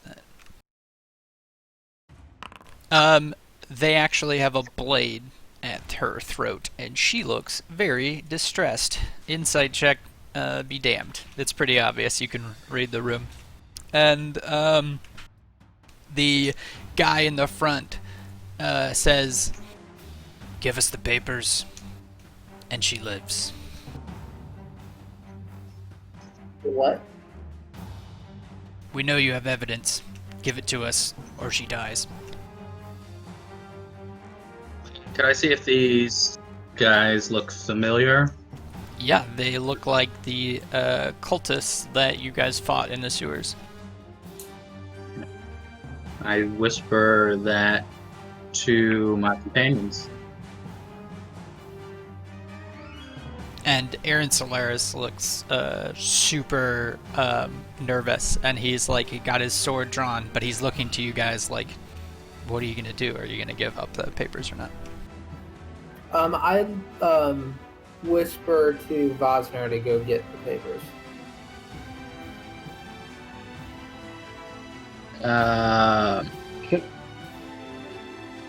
Is there any like way I could? Because is it just one guy with the sword to the throat? No. I mean, there's one guy specifically threatening her life, but as far as Yeah. Vosner would tell everybody what was going on when he went back to get. So like if that one guy could be even just like momentarily disabled, that would give us an opening for. As far as you know, yeah, this is just kind of metagamey. He's basically readied an action to, if you guys do anything aggressive, attack her, which would happen first in sort of turn order. So, if you've got your dagger to somebody's throat, you can kill them before anybody does anything to you. But like if like someone were to cast like a minor illusion to like create some sort of just distracting noise. Yeah, you might be able to do it depending on the effect. Like while outside of the room, so they don't see him cap. Yeah, it would be pretty tricky to pull off. I'd be interested to see if you could come up with a good reason for why that would work. But that's Or oh, yeah. would the appearance of a large mechanical man serve as a distraction? Probably not. They don't. Okay. But so the guy's still standing there, like the evidence. Give us what you have. It's still Can I- in can I- the room. Can I hear this Yes. from upstairs? I'm gonna go back into the room then. And see if I can get the paper birds to fold back up. They don't fold. They're just parchment paper now that you can read.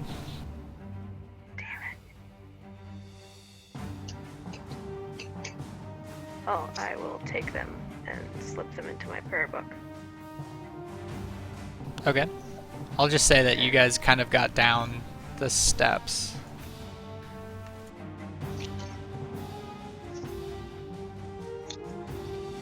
I'll go ahead and prepare to.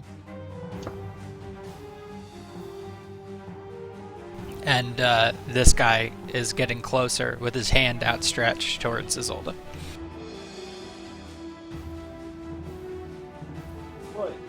Hey, how we know you want this one here about? We have got to be a fair trade. You hand your papers, give us the girl, hey? He says, "We don't care about the girl. If you give us the papers, we'll let her live." Oh yeah, I'm supposed to take the word of some hooded freak on that. No, thank you very much. And he's like, Bring her over, nice and cold. We come over with the papers, we exchange, hey? he's like, "You're not in the place to barter. Give over the papers, and we might let her live. You have no idea." The papers are upstairs. There's a letter on the desk, and the rest of them are on his bed. Roll a deception check. Damn it. Okay. Deception. 7. He says, "I know you're lying. Where are they?" I tell Isolde to give him the paper.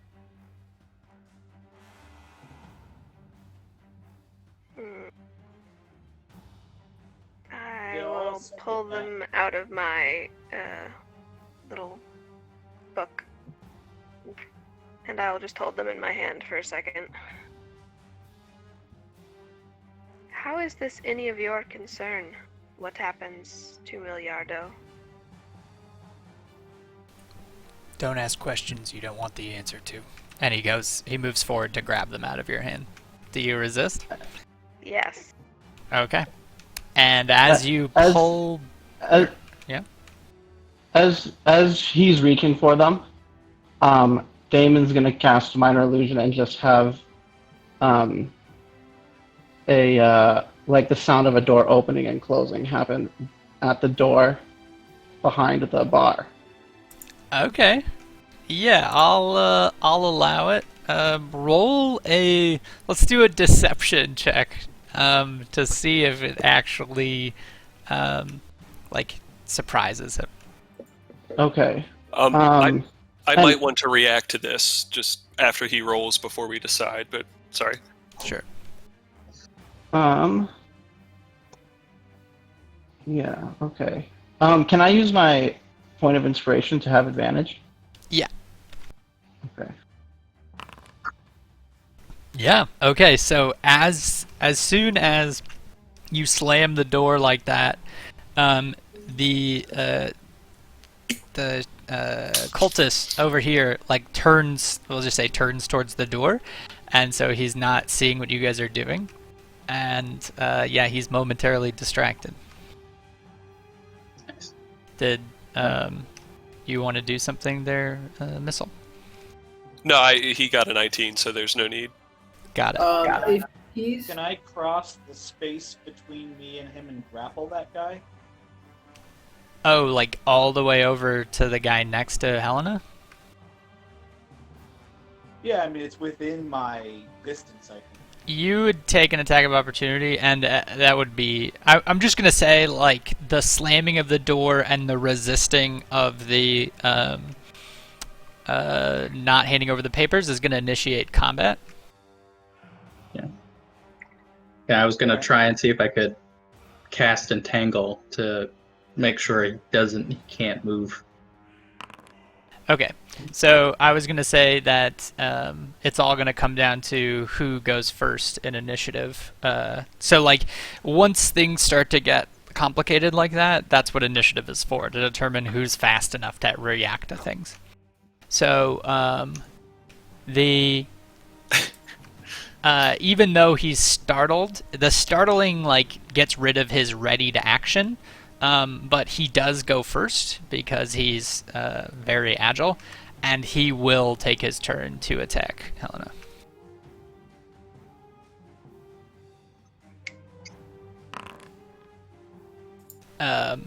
And she instantly goes down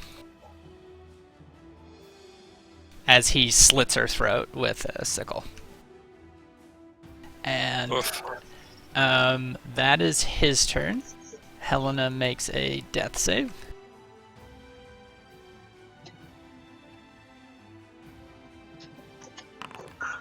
And actually comes to consciousness on her turn. And Dope. is like able to grab like a potion that's like on the bar that's like disguised as like a drink and chugs it to give herself health. Dope. But she like stays down basically. Like she hits the ground, comes to, chugs a potion, but then like stays hidden. And it is this guy's turn, and he is going to move all the way up to Vosner. And he is going to attack Vosner.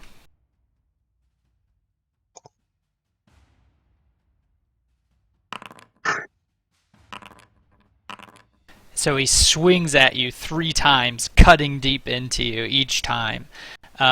Every time he hits you, it's... wait, did that first one hit? Yeah, they all hit. Okay. The first one, did they? Yeah, so the first one was a 19, which did 11 damage. The second one was a 19 that did 11 damage, and the third one was a 22 that did 12 damage. If that all follows.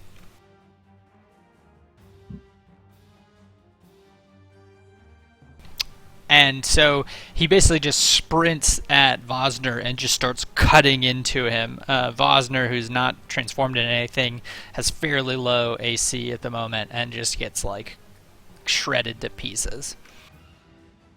And it is this cultist's turn, who now is going to attack Isolde.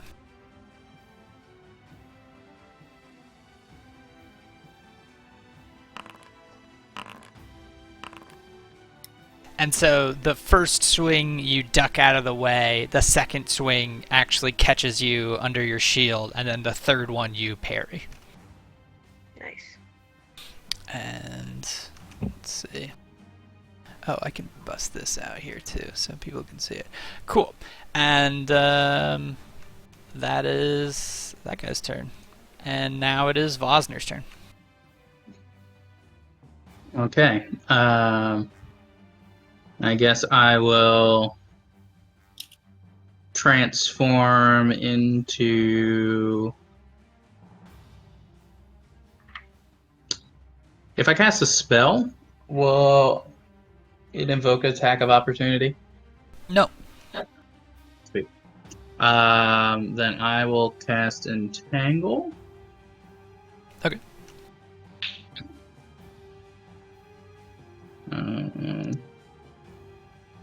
It doesn't matter what spell slot it is. Let's see. Alright. So I guess they have to make their saves. Yeah, so the Shadowblade fails and the Cult Fanatic fails. And so that means what? That their movement is slowed? I forget. That they are restricted at the moment. Oh, restrained. Got it. Restrained, and they have to make a strength saving throw Got it. to break out of that. Okay. Then I'll bamf into a tiger because that's cool. And as you do, it's like too big for the space. So 1 second, it like knocks this guy back. We'll say. Cool. It's Joji. Yeah. It may or may not be a giant house cat. Right. And could I make a melee attack or no? No, you've already used your action to cast the spell. Okay. Okay. I will do this. So that's Bosner's turn. On Aaron's turn, he is going to run past the guy next to the Shadowblade guy there and take an attack of opportunity. Is it all three? That hits him for 9 damage, and he just shrugs it off as he runs to get next to Helena, and he attacks the Shadowblade there.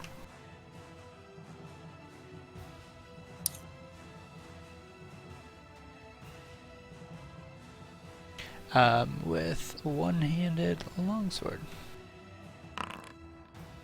And then he attacks a second time. So Aaron just starts like running towards and kind of like almost half on top of the bar, starts swinging wildly at the Shadowblade there. Does he get restrained? I guess he probably has to roll for it. Yeah. Yeah. You know what that would be? It is my spell DC. Is it a dex save throw? It's a strength save.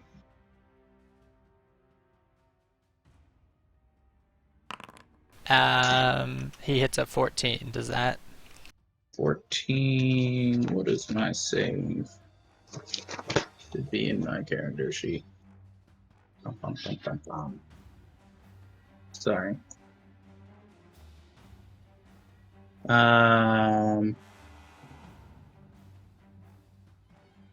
Where is it on my? If you open up your spells, it'll say at the bottom. Oh, spell book. Okay. DC 15. Okay, yeah. So Aaron basically runs into the fray and starts attacking, but he gets like covered in vines as well, and so everybody in that like AOE is now like restrained by vines as they're trying to do shit. Damon, it is your turn. Damon is going to Misty Step over to here. Okay. So everybody hears the faint sound of a dial-up modem. A voice faintly says, "You've got mail." And then Damon pops up right here and, like, with both hands just, like, brings his greatsword crashing down on this guy. And if you went here, this one square over, you would have flanking because of Aaron, so I'm just going to put you there just for the sake of advantage. Okay, I guess I just, I thought maybe that was outside of the range, technically. Well, you could do that and use your movement to move 5 over. Okay, cool. Yeah, and then I'm going to bring the greatsword down on this guy. Yeah, so...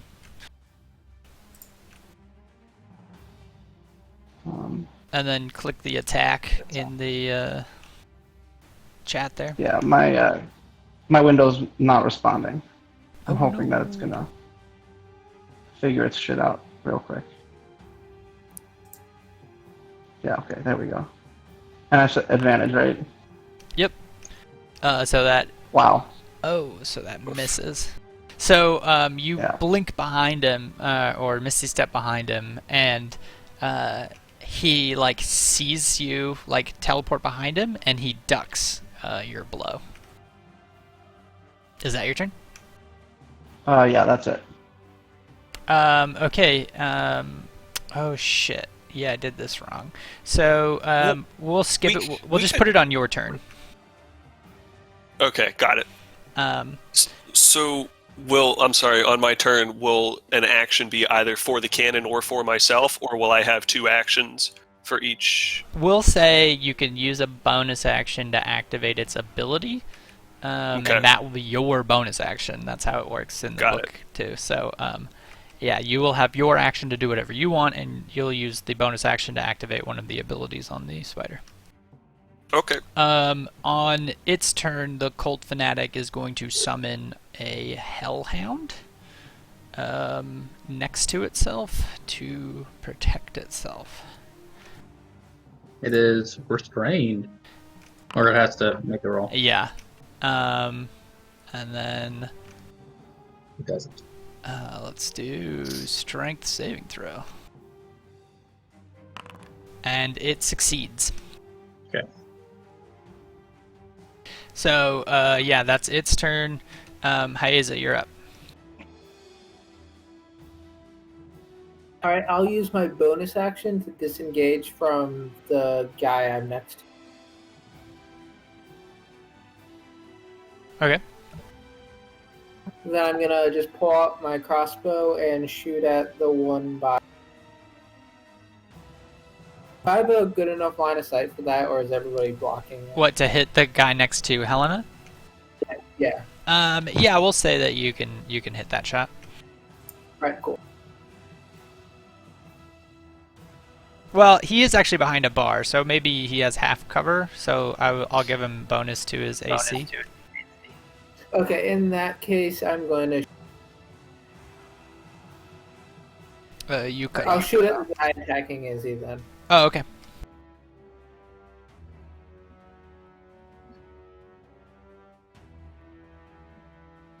So, if you target him and then do the attack, it should. So it's My all. computer's being slow with the Oh yeah, target. no worries.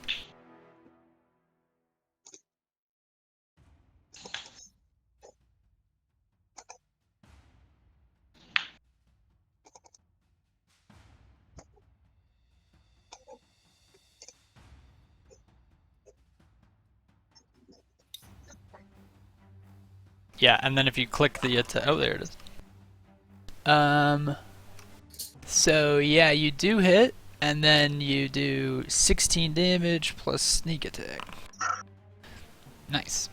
So yeah, you hit him hard in the chest with a fiery bolt that knocks him back a little. All right, and then I'll move up the stairs. Okay.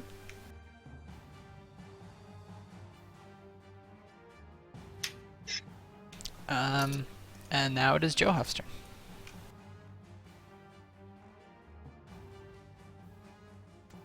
Alright, yeah.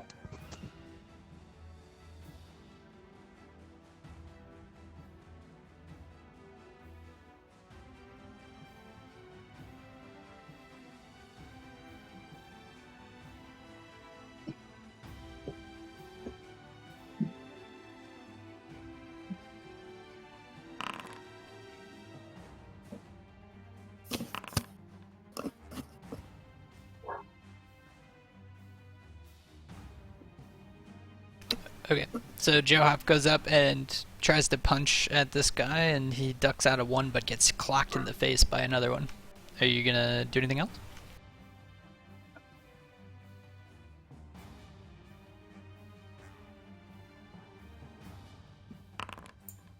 Okay.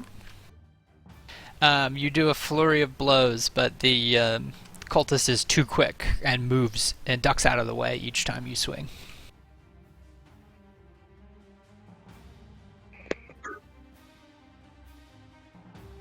Okay. Yeah, that's it.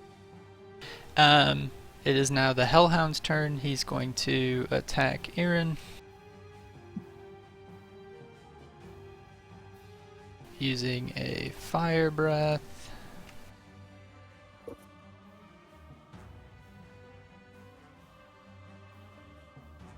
Huh. I wonder why it won't work.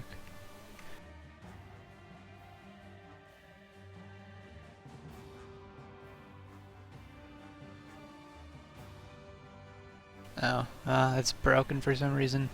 Okay, they'll both have to make dex saving throws.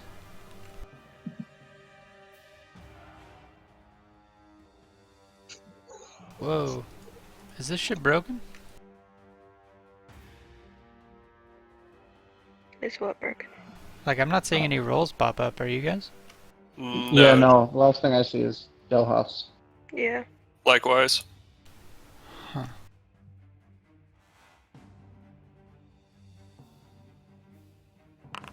Okay. Well, he failed. Okay. Takes 21 damage. Ooh.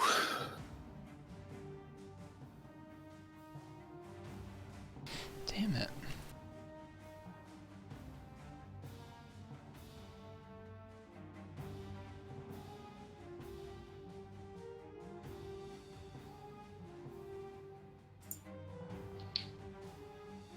And Helena will also make a save, but she'll just take half, so she'll actually go down as well. So the the fire like spills over the counter and lands on her, and she goes unconscious again.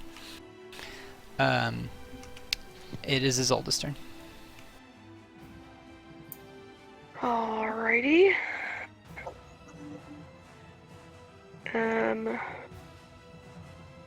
Fuck. I had a plan and then Helena went back down. So...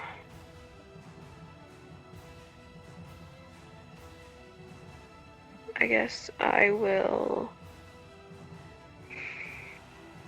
cast a healing word on Helena. Guess I have to target her for that. Healing word, healing word, healing word.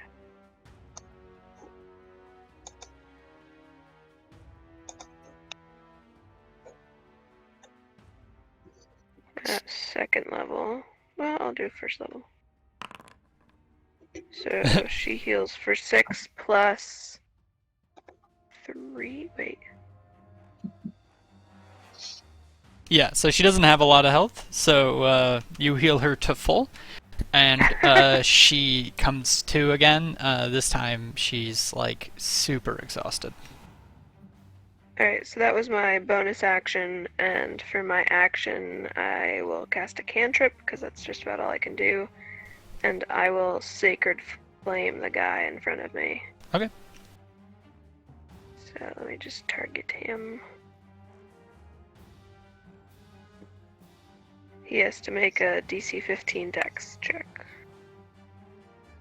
Yeah, if you target him and click the save, I think it Oh, should I have work. to click that. Oh, and then just hit normal? I think so. No, okay, I'll do No, it. that's my Dex save there. It's what? Dexterity save, DC something. Okay. Yeah. So he saves. He gets a 19. Okay, he doesn't take any damage then. Okay. Missile, you are up. All right. I think I have an idea. So the first thing Missile's going to do is whistle and go, and the cannon's going to go right there. And that's my as a bonus action. Can I fire Force Ballista Yes. with Mortimer? Okay. So I'm going to fire Force Ballista at this guy. Yeah. So if you do the target and then click the ability, it should work. I have tested it. Let's see it happen. Which Oh, one did and you it misses. select? Oh, you missed. Okay. All right. Well, he tried, and so then Missile is going to move the hell out of the way. That would be an attack of opportunity, just so you know. Unless He's not engaged with Johoff. He is engaged. He's engaged with everybody in this section. Okay. Could I use? I can't. You could disengage. Okay. Yeah. Let's disengage and learn our lesson from the last character. Okay. And then I can disengage and move. Yep. Let's do that. Bam. Perfect. Okay. And it goes back to the top of the order. This guy is going to turn to Damon and swing at him. And he comes flying at you with this necrotic sickle that actually only connects with you one time. I mean, he's like slamming at you, and it occasionally just like dents off your armor, which deflects most of it, except for one that strikes true kind of into your core.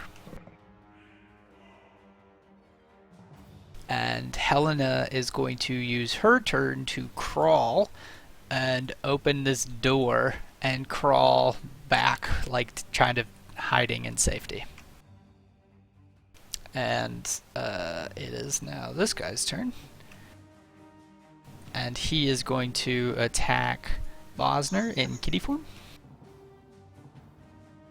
Dangerous panther form. Dun-dun-dun. And he just starts cutting into your cat flesh hard. And that's his turn. This guy is going to attack Johov.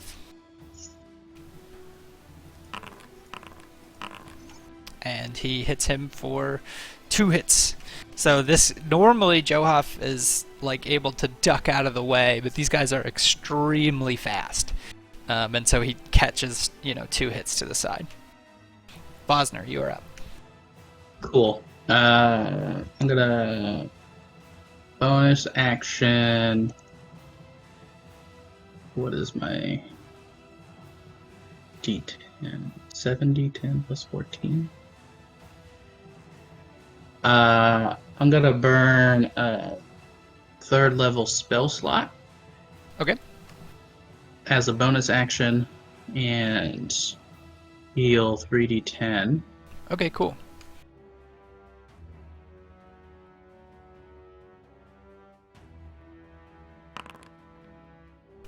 Okay. Okay. So how do I put that back in kitty?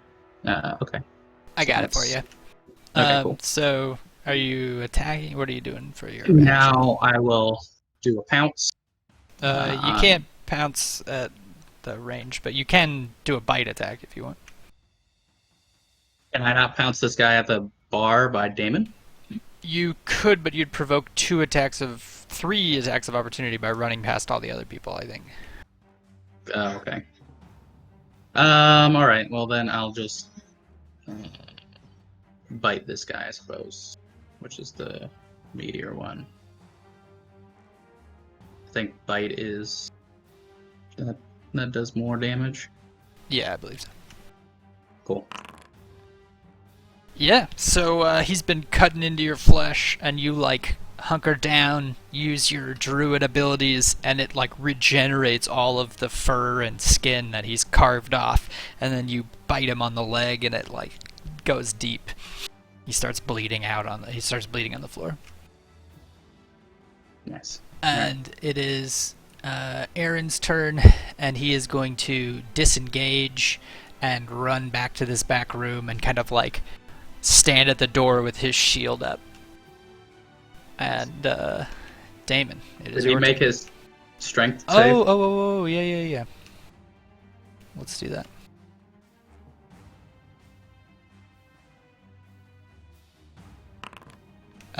No. So No. I guess he would use his turn to cut. Shit. Yeah, so I guess he would use his turn to like cut the thing. So he just has to make an attack, right? I guess so. Yeah, I think it's like a certain DC attack, and I think that would be enough. But so he cuts the restraint off him, but he would still stay in that position. Okay. And now it's Damon's turn. Okay. Oh, you would have had to make concentration checks when you were taking that damage earlier for your restraint stuff. Oh, okay. So, you got hit 3 times. 3 times, I believe. Constitution. Saving throw. Normal. First one saves. Yeah. Saving throw. Normal. Second Wow. one save. Saving throw. Okay. Yeah, you Third successfully maintain concentration on your spell. And it is Damon's turn. All right.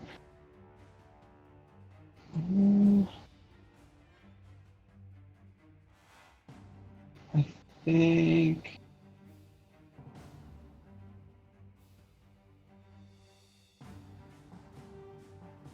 I will make an attack on this guy with my greatsword.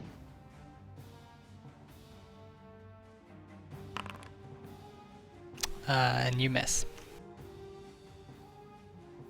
And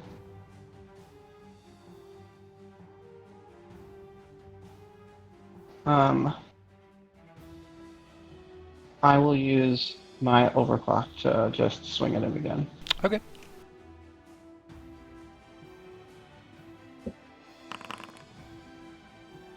And it does hit, and you cut into the Shadow Blade finally. So you like swing at him, and then you like you charge up, and then you swing at him super fast, and it catches him off guard, and you hit him again, or you actually hit All him.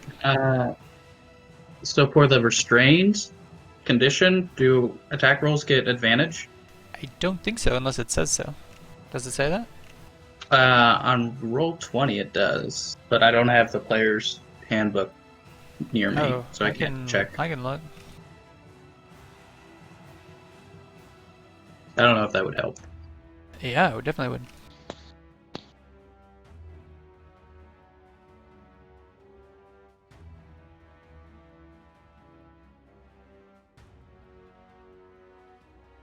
Oh yeah. Okay, and the creature's attack rolls have disadvantage. Okay, this is good to know. I totally fucked that up. Though it all kind of comes out in the wash because Aaron would have had disadvantage on his dex saving throw that he made, so it doesn't really. Yeah. It'll be okay. Mhm.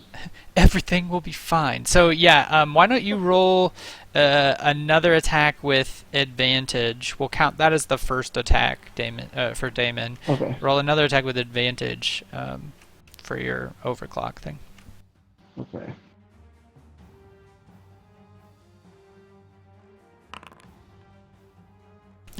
Yeah, classic. God damn. Yeah. So you swing, and unfortunately, you don't connect with them. And that, unless you want to move, that's your turn.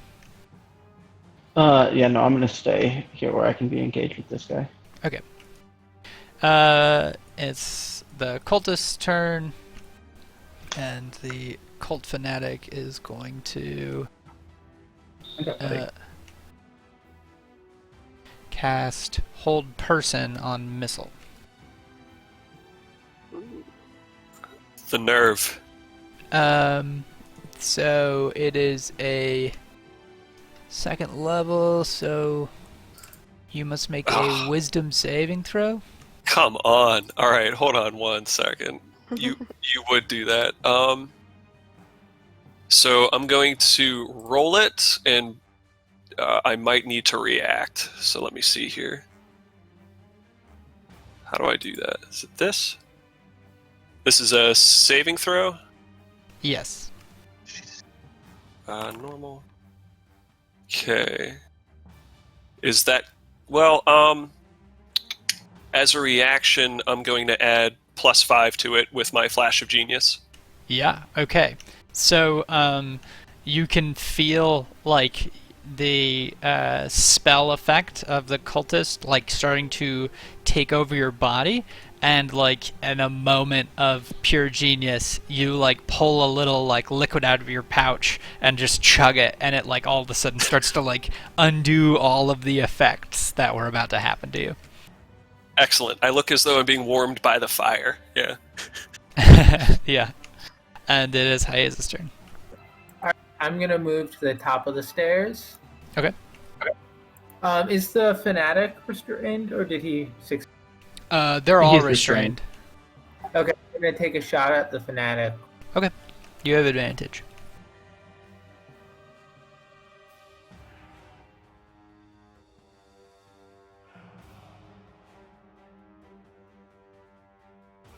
It's not coming up as giving me the.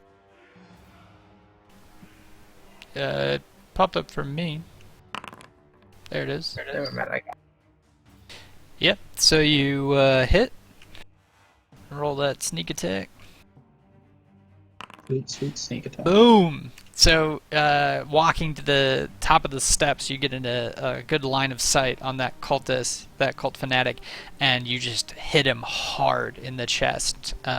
It, like, sends him back. It would send him back if he wasn't being, like, constrained by, like, vines that have come out of the floorboards. Is that your turn? Yeah, that's it. Okay. Johoff, you're up. Alright. I don't suppose that the cult fanatic's summoned dog is a concentration spell, eh? It is not. Damn. I guess I'll just keep pounding the guy in front of me then.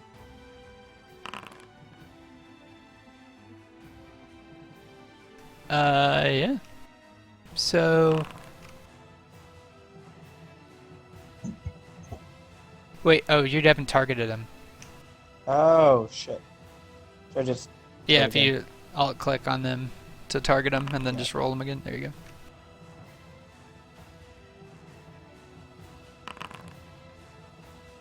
go. Okay. So, you come, like, swinging at him hard, hitting him twice.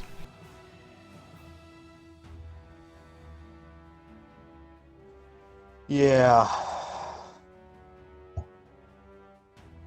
Are you using Flurry of Blows, or was that with Flurry of Blows? No, that was just normal. I think I'm trying to decide between Stunning Strike and Flurry of Blows. I'm gonna go ahead and do another Flurry of Blows. Okay. Yeah, so you're just, like, back and forth. This guy's swinging at you with his sickle, and you're, like, dodging out of the way sometimes getting hit, and then exchanging blows, punching him. It's like a boxing match where one guy has a sickle. My favorite kind of boxing. Yeah, it's a fair fight. And it is the Hellhound's turn. And the Hellhound is going to bite Aaron.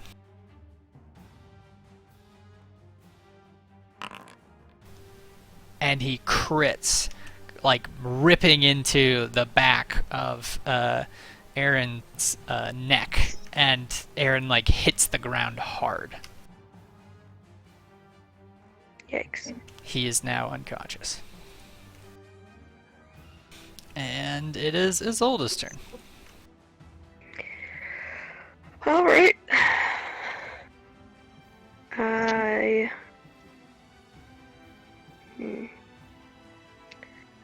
I am going to use my Preserve Life ability to restore Aaron, it would be like 30 HP or whatever half of his full HP is. Yeah. I can't restore him above half. Okay. Yeah, I'll take him to 26 then. Okay, is anyone else under half? I don't think so. No. Alright, and then as my bonus action, I will cast Spiritual Weapon. Does that work with your preserve thing? Yes, because Preserve Life isn't a spell, it's a cleric ability. Got it. Like Turn Undead. And I'll put it up next to this guy in front of me and hit him with the hammer. Sweet. So let me cast that. I forgot I don't have like a token for it yet. Keep forgetting to get you. You're fine. Nice, yeah, you hit him. So the hammer comes down on him. We'll just pretend like it's there. And yeah, your hammer hovering above him just slams him with force damage. Nice. Missile, you're up. Alright, so the first thing I'm going to do... there's a quick sound as the cannon fires Force Ballista, which hit. Nice. And Wait, did as you a target the right thing? Where are you targeting? I targeted the Oh cultist yeah, in front of Johoff, it did. and it's pushed 5 feet away from the cannon. So I don't know if that's going to go into Johoff or into the weeds, maybe. We'll say like well, I guess we'll put it over here. So like he's kind of near the table, and you hit him, and he kind of like stumbles over a chair. Cool. And then missile. Does he fall into the vines? We'll see. On his turn, we'll do a strength save. What is he gonna attack of opportunity? Yeah, we'll say so. I don't have my weapon drawn. I have Yeah. my And the my, hammer doesn't get. Johoff. holy symbol out. Would Vosner, since I'm so big? Nope, because you're still engaged in the same way you were before. Okay. Would Johoff, because I'm right there. Nope, because you're still engaged. Your corners are touching. Dang. Well, at that pop, Missile, who had been kind of staring pensively into the fire and stroking his beard as though deep in thought, kind of like startles to attention and realizes he's in the middle of combat. And he turns around and hoists his staff up as one would with a rifle and is going to cast Scorching Ray. I want to attack 3 creatures. Can I target 3 creatures and then just cast the spell? Let's just start with 1. You might just have to cast it 3 times, so we'll see. I actually haven't tested this out. So if you want to just click on 1 and then hit the spell and see what happens. Yeah, I'm going to go with the one closest to Vosner, just because he's super high up. Sure. So let's do standard roll. What do you mean? Oh, sorry, my spell slots are being funny. Bang. Oh yeah, I might not have figured out all your spell slots. Nah, we're good here. Let's do cast, attack, normal, and I crit. Oh snap! Nice. Yeah. So and you hit the right one, right? Yeah. So you hit him for 14 damage. Okay, and then let's hit him. Yeah. Yeah, sorry. Let's just for the flavor of it, I'm gonna hit 2 other targets since it looks like that's what I'm gonna how it's gonna work there. So I'm gonna Scorching Ray. Ooh, and I miss that guy. But now I'm gonna go for the Hellhound for number 3 here. Okay. And I miss. Okay. But for the one you did hit, you can apply your arcane firearm extra damage. Excellent. Okay. And that's in your items. Bang. I didn't target him. Sorry. Yeah.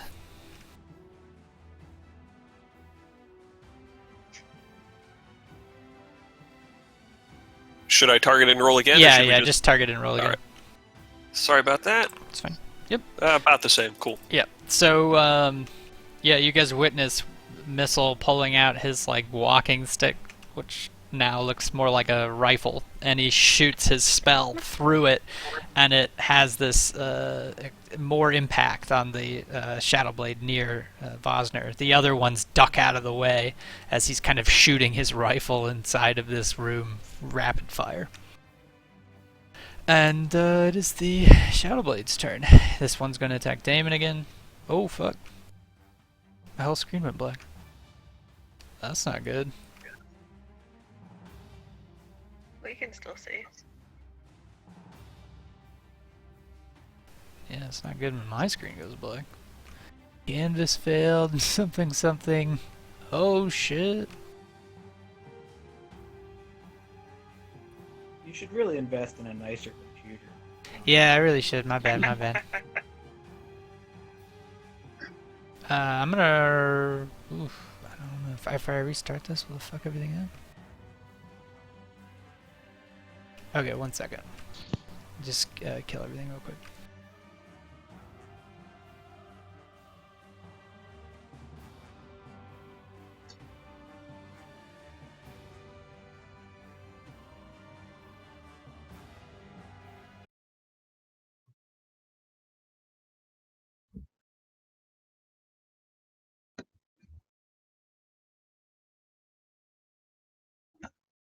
Okay, it's restarted. everything's fine again. You guys can reconnect. It reconnected automatically for me. It just said it lost connection and then reestablished connection. Same.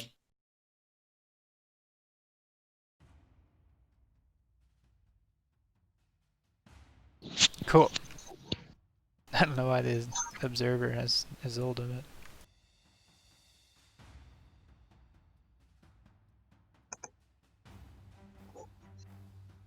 Okay.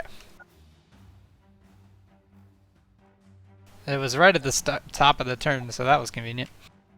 Hey, alright. So, the Shadow Blade is going to attack Damon, and he misses twice, but finally connects on him. Can I use my shield reaction to You totally negate can. that one yeah. as well? Killer. So yeah, you use that, and then the damage is. I just undid it. Yeah. Nice. Cool. Good thinking. Were they at disadvantage, those rolls? Since he's still restrained? Yeah. Good Never point. mind, I'll leave it. No, he missed all of them anyways, but it's a Okay, good never point. Yeah. Damn you, Garrett, and your actually like really good AoE spells. I'm proud of you for using them well, but I always forget this shit. It's getting worse with things being more automated because I'm getting lazier. Okay, so Helena will spend her turn just hiding in the back. This cultist will attack Vosner.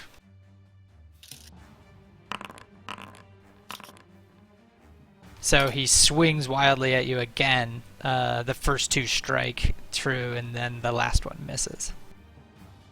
Okay. And then it is this guy who will make a strength save to see if... Oh yeah, you should make this Constitution to see if it fades. Bam! Are fine. And so then he'll make a strength save.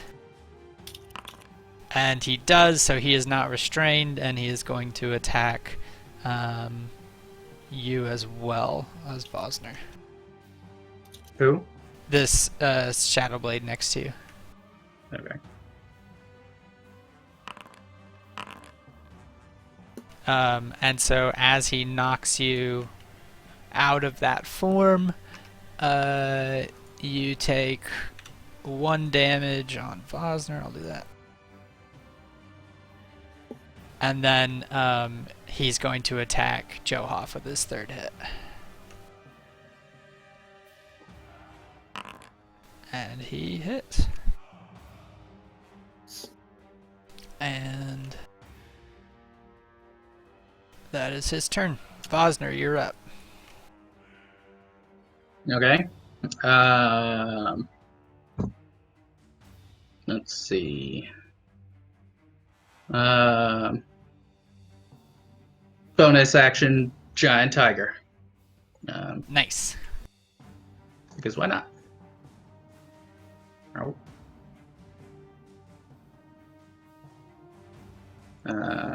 Not to be deterred.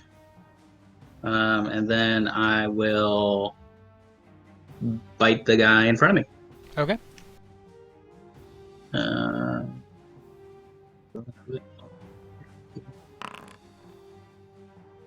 Yeah, so you bite into him hard. Oh, Yeah. did you not target him? Oh, I thought I did. That's Darn it. fine. I'll just do it. I had him targeted before, and then I died. Gotcha. Yeah, so Sure. you bite into him again after turning into a cat for a second time. And yeah, your saber-toothed teeth hit him hard. They saber him. They saber him good. And it is... Does he need to do a concentration?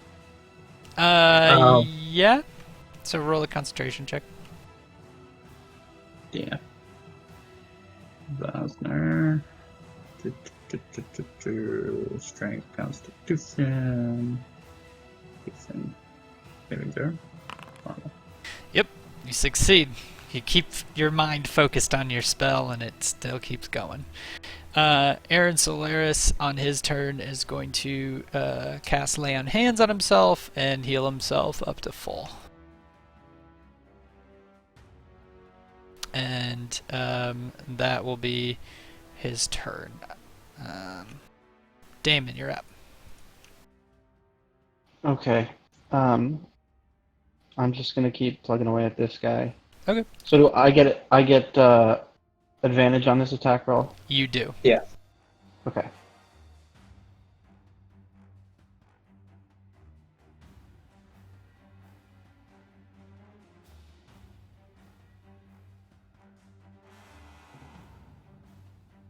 Okay, my macro's not working. Hang on.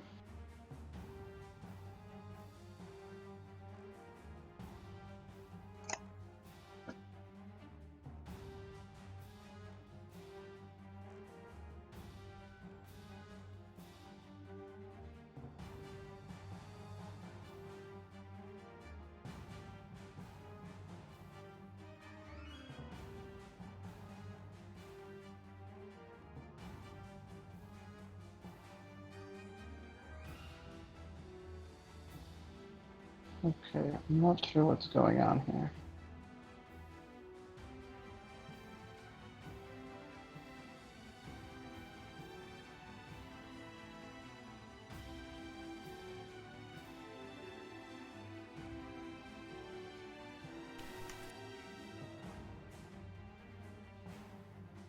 And your inventory, when you click on it, does nothing happen? Well, like my character sheet is also not opening up. And so, Oh, you might just refresh, because the game might have, like... It doesn't show you Yeah, in the thing. It might be disconnected. yeah, that's what I'm doing. Okay.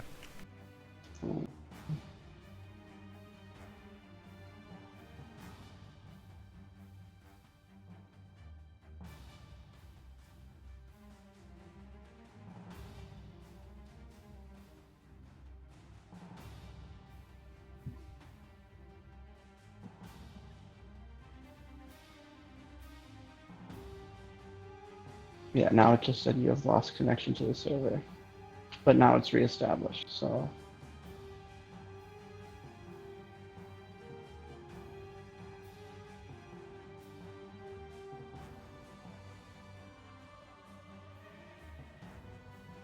Anyways, when I eventually can, I'm definitely gonna stab this guy.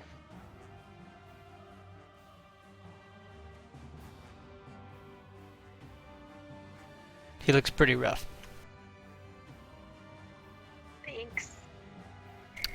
If you want me to roll it, just for the sake of time, I can. If you're just doing two Yeah, straight attacks. Yeah, I'm just gonna straight attack him. So if you want to roll it, I'm fine with that. It crit? God damn. And then I'll do another one. But you have advantage, so I'll roll it again. Yeah, okay. So you crit the first strike on him.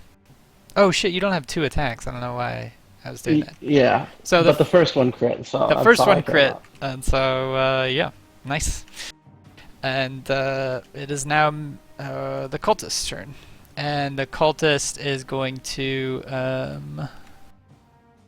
cast inflict wounds on Aaron.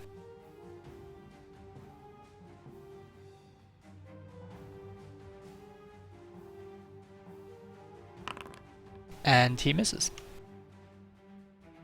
Hey, Izzy, you're up. Alright, I'm just gonna take another shot at the cultist. Go for it. Yeah, you lights out him. You just hit him in the head and he drops. And it does even more damage to his already dead body. I like steady my crossbow on the stair railing and like fire a shot at his eye. Sweet. Alright, Johoff, you're up. I'm gonna punch him. You punch away, mister.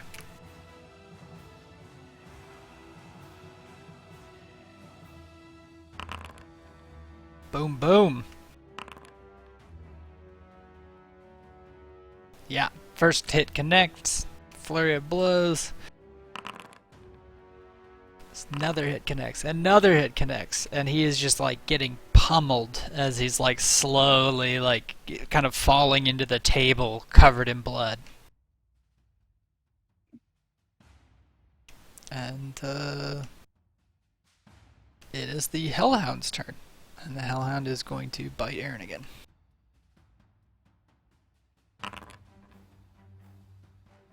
Wow. That just carves straight into Aaron again, who is looking a little bit rough again. Isolde. First, with my bonus action, I'm gonna hit this cultist guy in front of Joe Hoff with my spiritual weapon. So I'll just cast it without consuming a spell slot, I guess. Sure. I don't know if it hits. I guess I forgot to target him. It does not hit. Okay, fair enough. And then I'm gonna cast Spirit Guardians.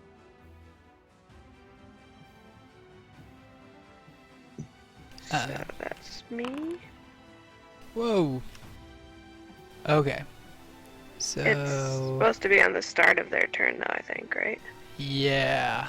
Okay, so let's undo that. Well, we'll undo all of them, I guess. And then later we'll... yeah, I'll apply that damage later if it works. Okay. And, Missile, it's your turn. Okay, the cannon is going to just turn slightly on the tabletop and attack the enemy in front of Damon over there. Okay. And once again with it's going to fire Force Ballista. It hits. Cool. And then it's going to be Missile's turn, and he's going to do... I wanted to be creative, but I don't see anything funny. So I'm going to do Scorching Ray once again. Okay. So let's see if we can just put this guy down. I've Ooh, missed. Missed. We'll leave him standing. I'm just going to go bang, bang, bang. Yeah. And So the second coming up guy on you Hound. hit. And then the Hound you miss. So the second guy you hit, the one near Vosner, you can roll your firearm damage. I see that I've hit the Hellhound on my screen. I don't know. Oh, it's fire. He's immune to fire? Oh. Well, Missile will take notes on that, but yeah, let's add the... whoops. Let's add Arcane Firearm. And I think that'll do it. Trying to figure out which one you applied that to for some reason. Oh, okay, yeah, let me fix that. You did it right, I did it wrong. Okay. Okay. Sweet. And then it's top of the turn. This guy's going to attack it. He's actually going to attack at the binding on him now, finally. And, oh. And you know, I don't think that hits. He critically cuts off the binding and moves out of the area of the spell. No longer restrained. He takes an attack of opportunity from Aaron, though, but it's at disadvantage. Yeah, and, well, it's whatever. But we'll say it hits anyways. Because he crit, and that's pretty cool. And as he does that, he's going to do Smite for 4d8. Oh, God.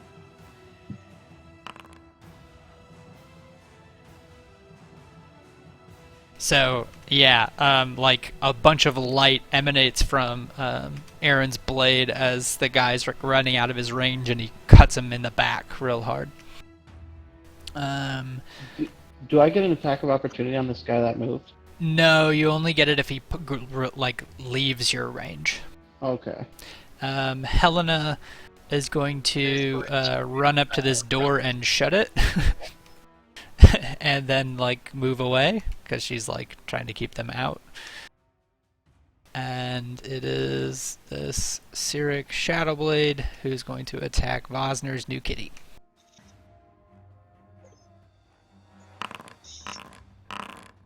Oh, I think I accidentally double-clicked that, so that last one won't happen. So yeah, he swings at you 3 times. Each time. I lose it. Okay, so the area of effect goes away.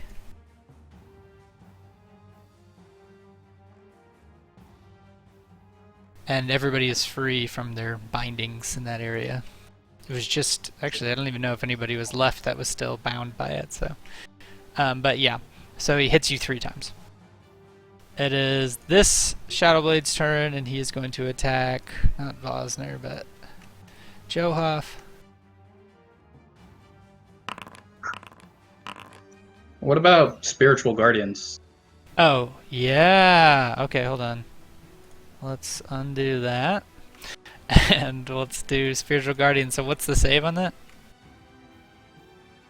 I don't know. Zolda?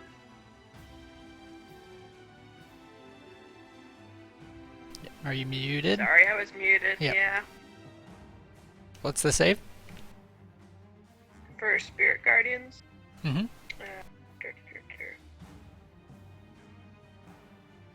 Save is... Where would it list that? Wherever it says the damage, probably. Oh, I'm an idiot. I'm looking at spiritual. Save is a 15 wisdom save. He critically saves. Wielding. So I'm just going to reapply that damage to Johoff, and he's at 0. No. So Johoff goes down. Keep having to move this cat. Does he still take half damage Why would he take half damage? from the shadow or spirit guardian? I don't know. Is that something Spirit Guardians does? Oh, does... Oh, yeah. Izzy, does he take half damage? Yeah, he takes half of 3d8. Oh, so roll 3d8 for me?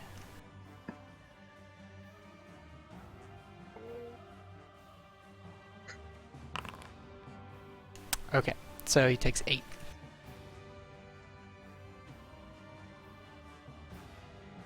But he does not die.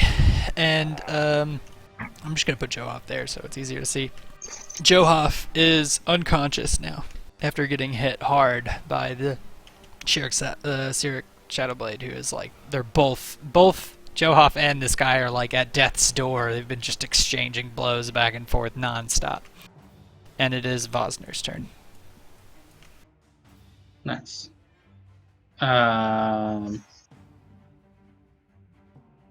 Seeing Johoff go down, I'll turn my attention to that guy. Hold on, why is this not working? There we go. Nope. Oh. Nice. So cool. Anyway. And I will blight that guy first.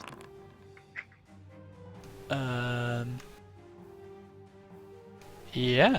So you hit, and he goes down. Alright. And I shake him, and I throw his body in some direction a little bit. Yeah, sweet. He slides across the floor a little. Nice.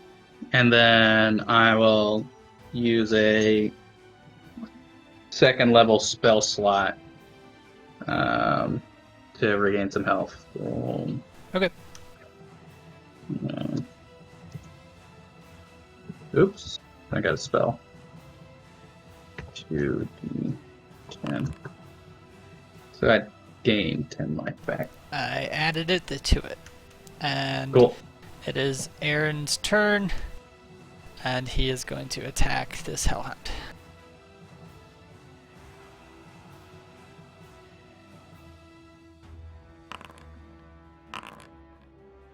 and he hits it once for 4 damage.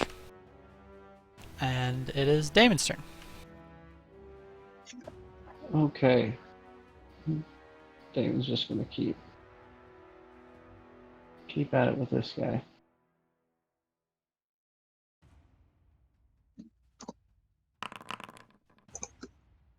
Nice. Hell yeah.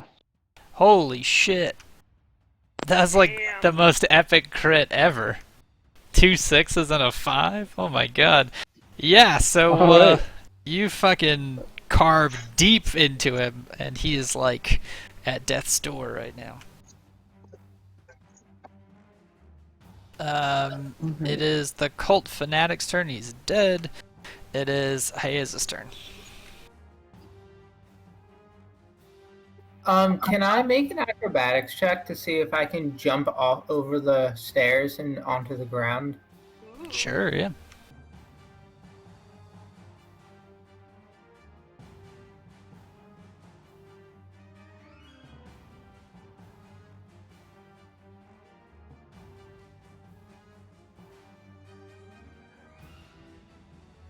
Roll that acrobatics.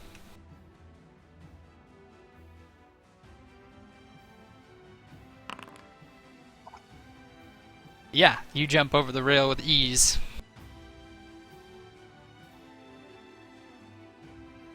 Then I'm gonna run to flank the guy that Damon's fighting. Cool, yeah. So you're like able to like hop over tables and bars and get right up to him. I'll leap on top of the bar, tossing my crossbow aside and pulling out the katana, and then attack him from behind. Sweet, yeah, you have advantage.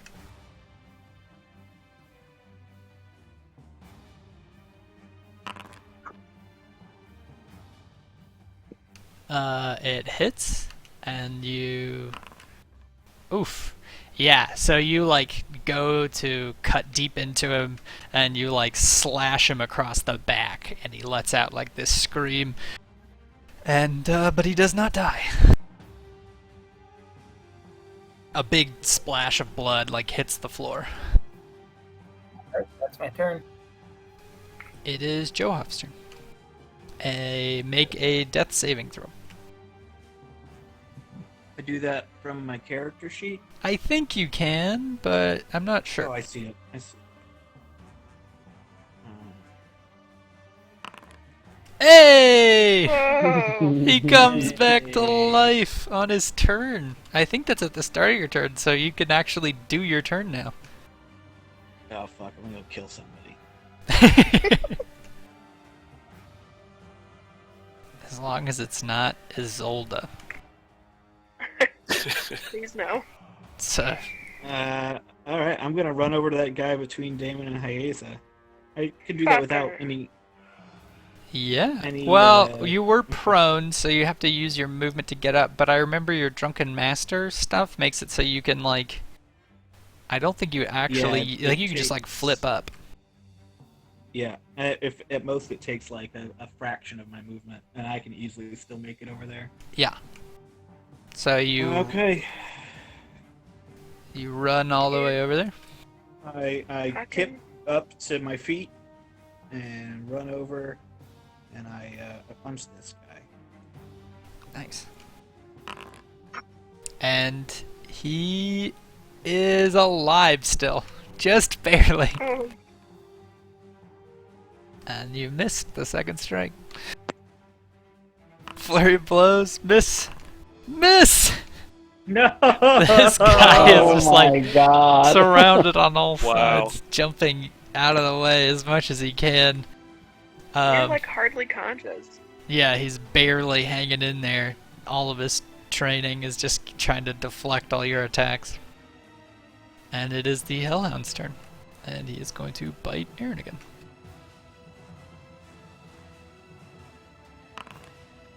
And he misses. And now it's Isolda's turn. Whoa. Easy there. Yeah. Okay. Well, I did have a plan, and then Joaf ran away. Classic. Idiot. So, I guess I will move up there. Okay. Um, I'll move the thing. Move what thing? The big aura that's yeah. following you, killing everything. Yeah. Can I hand something to him as a bonus action? What are you handing it, like a health potion? No, the ring. The silver ring. Oh yeah, you can interact with like an object as kind of like a free action, so you could toss him the ring and he could like equip it on his turn. I'm going to touch his hand and cast Cure Wounds as my action. So let me do that first. Okay.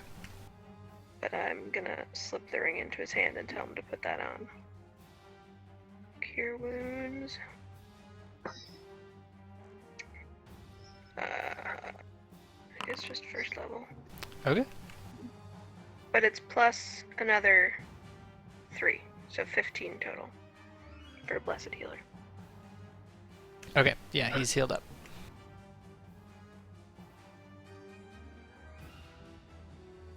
And is that Thank your you. turn then? Yeah, but I slipped the ring into his hand and tell Got him to it. put it Yeah. Missile, you're up.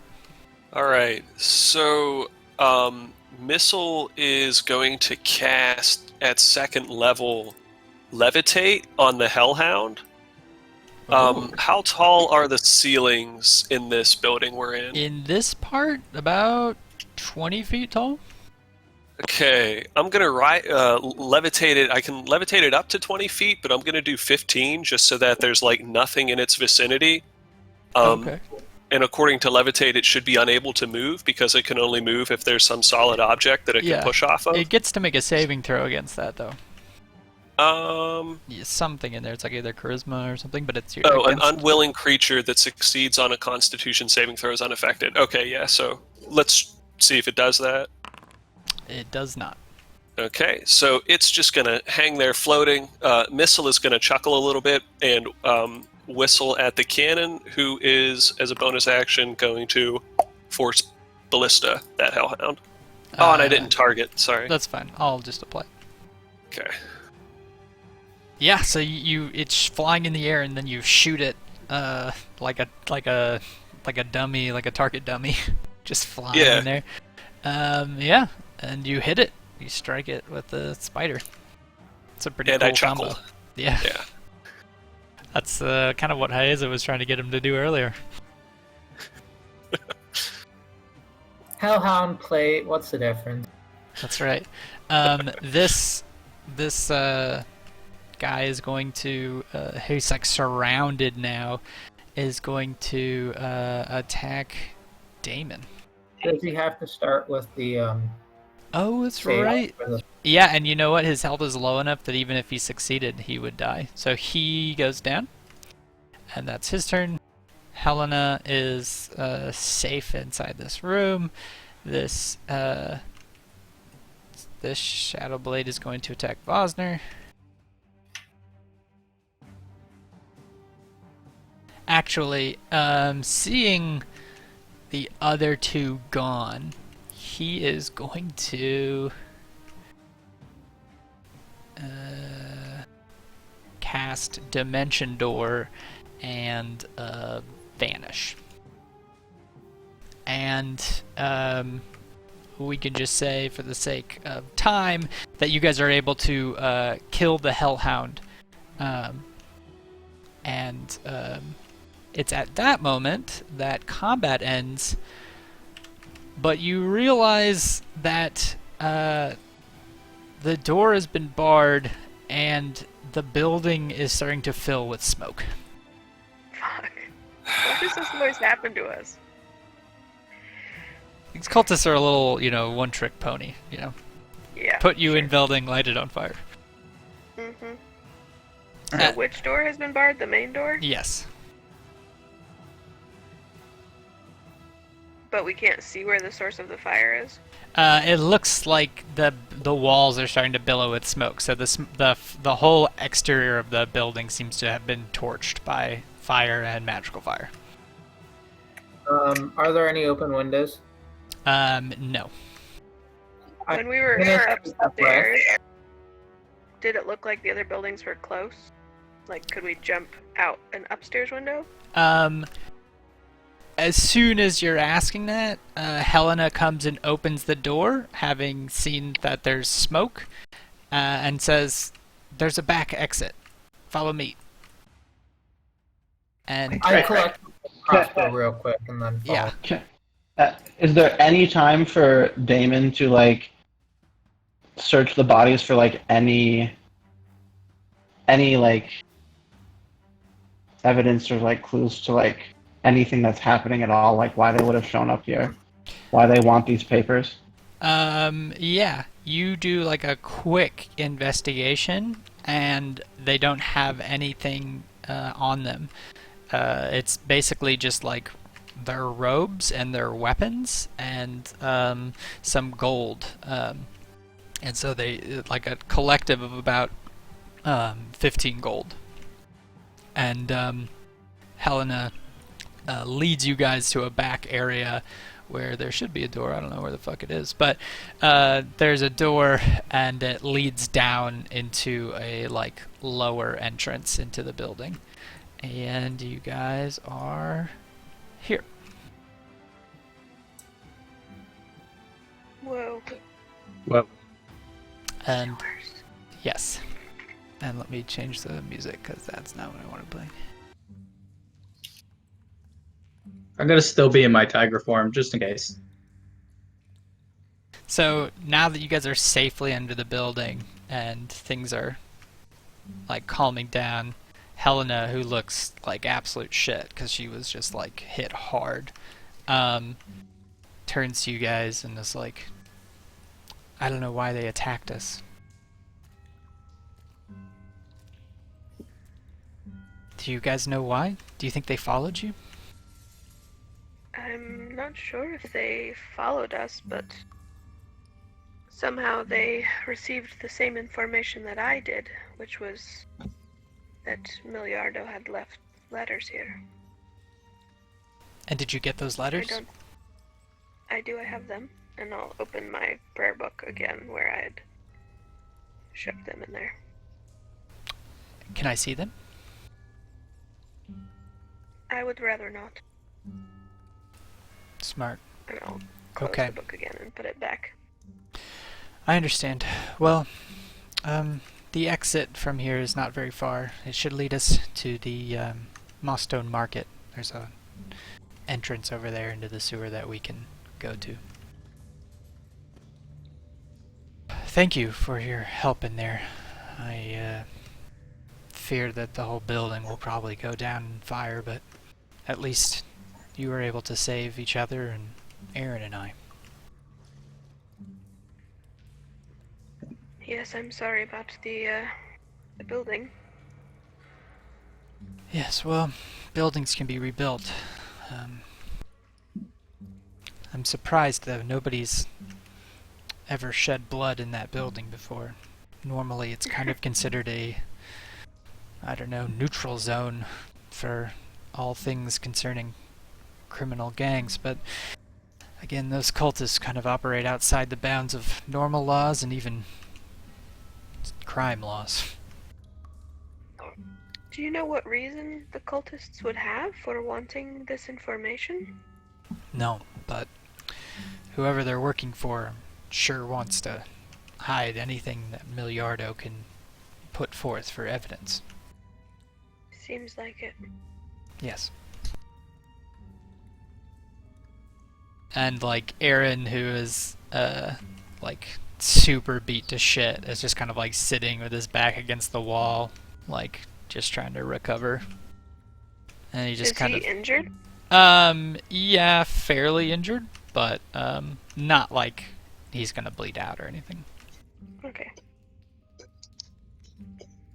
And Helena says, "Yes, if you follow down the path there, like a half a mile, there should be an exit that leads out to the Mossstone Market." Thank you. You're very welcome.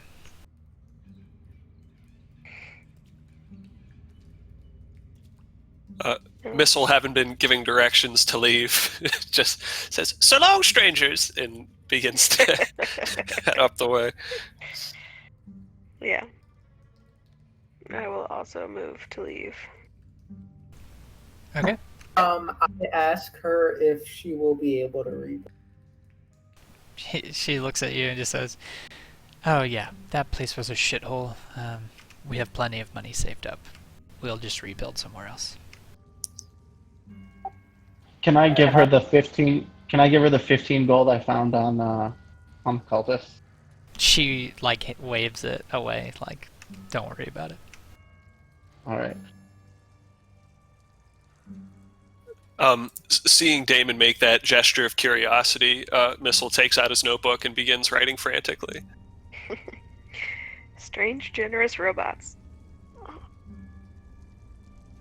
I head out with everybody. Okay. And as you do, you guys find yourself... Oh, it's just Izzy. I forgot to throw the rest of you on there. Some of you find yourself. The rest of you are lost forever. No. Reroll characters. Not again. Serves you right. Okay. Can we stealth our way out of this little passage? Yeah, so you guys basically just pop up out of this, kind of stealthily, smelling like a sewer, in the middle of the Mossstone Market, which is full of lots and lots of noise. Nobody is surprised by your appearance because it's kind of, there's so much going on that you showing up is not strange or anything. And you guys are to relative safety. Hayes is still loading. I think It that's says Damon. I'm loaded, but I don't have a token on screen. I can see Hyeza's token. I do not see Yeah. Vosner's. I'm here. I see Strange. Rosner's. Refresh. Yeah.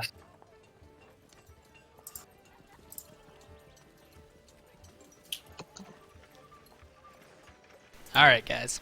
Don't make me pause this thing. Don't make me turn this bus around. Okay, so you are in the middle of the Mossstone Market. In the distance, you hear a guy going, "Drift cloves! Drift cloves! Get your drift cloves! The light of the world at your fingertips!" Missile mutters, "That guy's a criminal. He shouldn't be selling such false items." Ah. Interesting. Hmm. I guess we need to find a way to regroup somewhere more private. Well, we can always head back to the guild.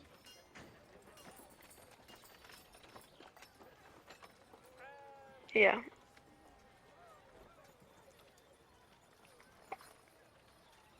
Should we return to this market to look around? Oh, I suppose we can if you're interested. There's lots of different things here. Is there anything uniquely Mostonian about this market? You hear, like, in the distance, somebody go, "Gain the vision of an elf!" And he's, like, holding up goggles. "Just for 1,500 gold!" His mentions that the stench is uniquely monster. The stench. Missile looks disappointed that's the only unique thing here. We have a lot of different people from different areas in Moston since it's on the tradeway, so I think the unique part is just that there's a lot on offer here. A melting pot on the tradeway. And Yes. as he said that, a horse comes trotting by, like real, rehearsed, but he's floating like a foot off the ground as he trots by. What in the world? I stare incredulously. Lots of curious things. I am worried though about the things that I'm carrying and being here where there are professional pickpockets and such. So perhaps we return another time. Ah, of course, of course. To the guild! And as you're walking away, somebody says, "All this eating and pooping sure takes a lot of time. There has to be a better way. There is." And then he just fades as you guys keep going. Oh, Maston. Austin. Maston. Ah, are the Austin, worst. so great. Is there a chowder vendor anywhere? Always.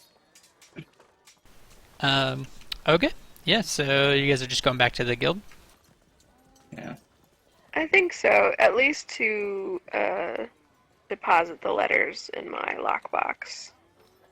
Sure. But seems like there's things left to look into. I will just throw you guys to the barracks then. Assuming you To guys the just wolves. get there all fine. Yep. Yeah.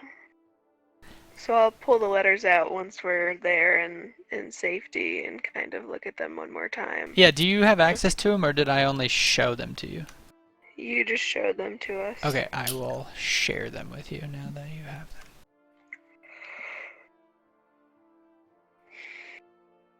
Are they going to be under notes and letters Yes. or information? Oh, okay.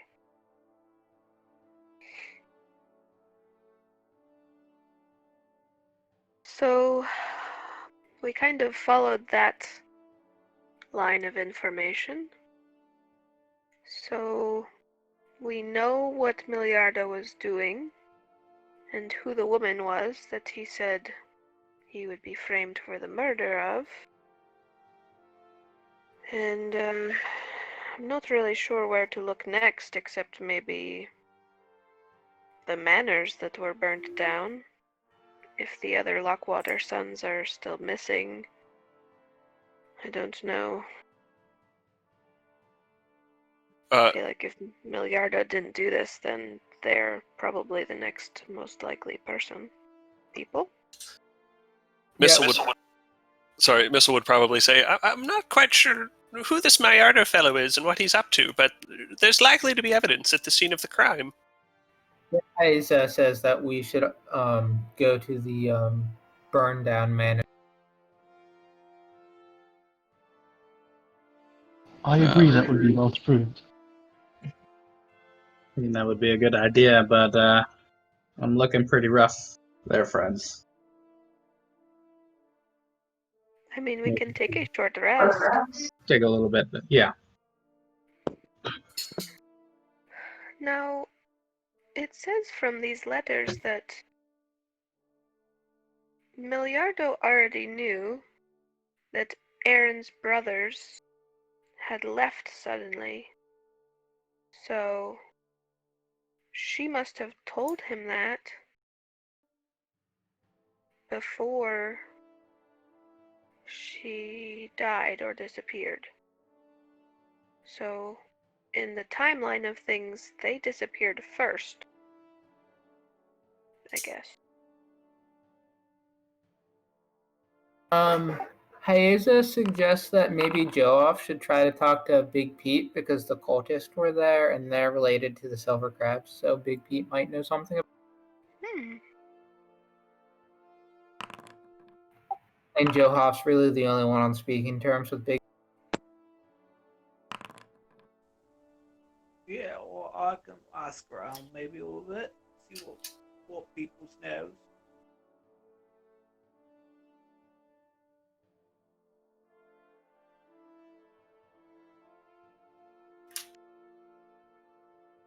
Is there a possibility of there being anything more to the letters themselves than just like the text that is printed on them? The note itself was just a handwritten note left on the desk, but the other 3 were sent in the Paperbird format, which is basically an encrypted thing where if you don't have the special word, they will dissolve. Yeah. And there's no other magic to them at all? Nope. Okay.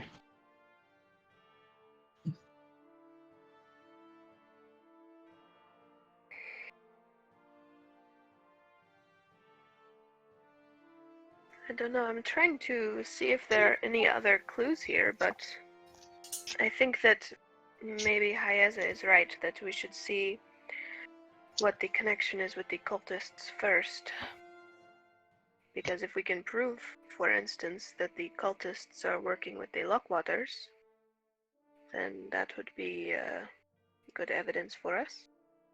Or vice versa, if the cultists have associations with Miliardo. I don't know why they would come for his letters then, so... I don't think they have to do with Miliardo because of their association with the Silver Crab.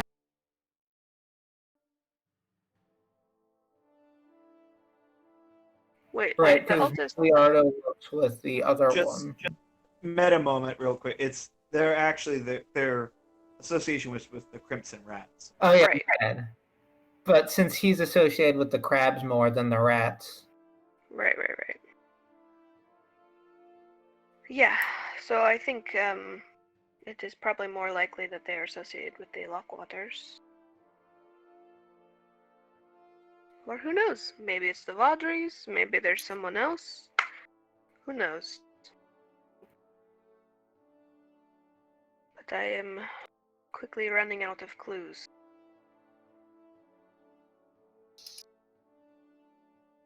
Do we want to take a rest while Johaf talks to Big Pete? Yeah, probably. I don't think we're invited back. No, probably not. If he needs like some kind of backup, I could disguise myself as someone else with the cloak, but No, it's alright. Need to talk to Big Pete anyhow.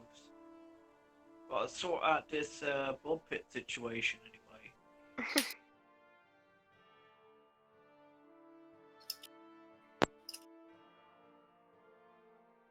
Okay.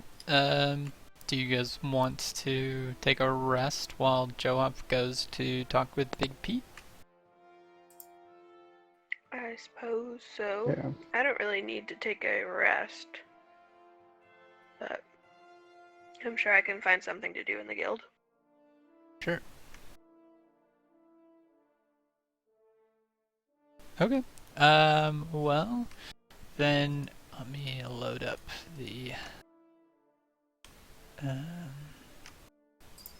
inn or the bar.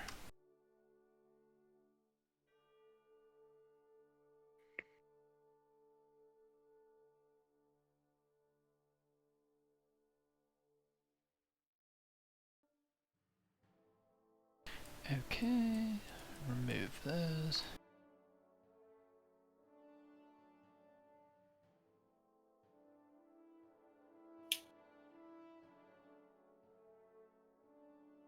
And put on.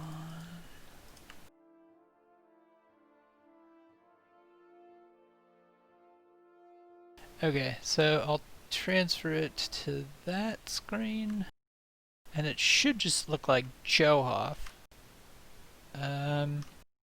But I've made everybody else invisible. Can you guys still see the scene? It's loading. Oh yeah, good point. Killing everybody's computers.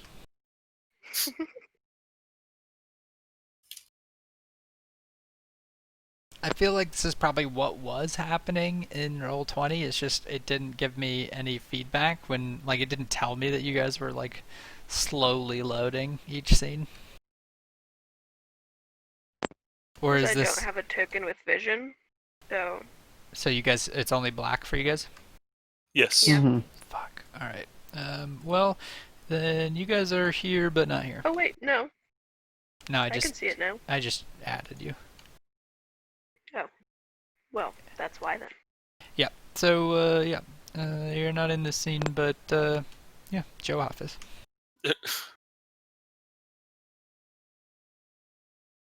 Oh, why is there no music? Boo. There we go.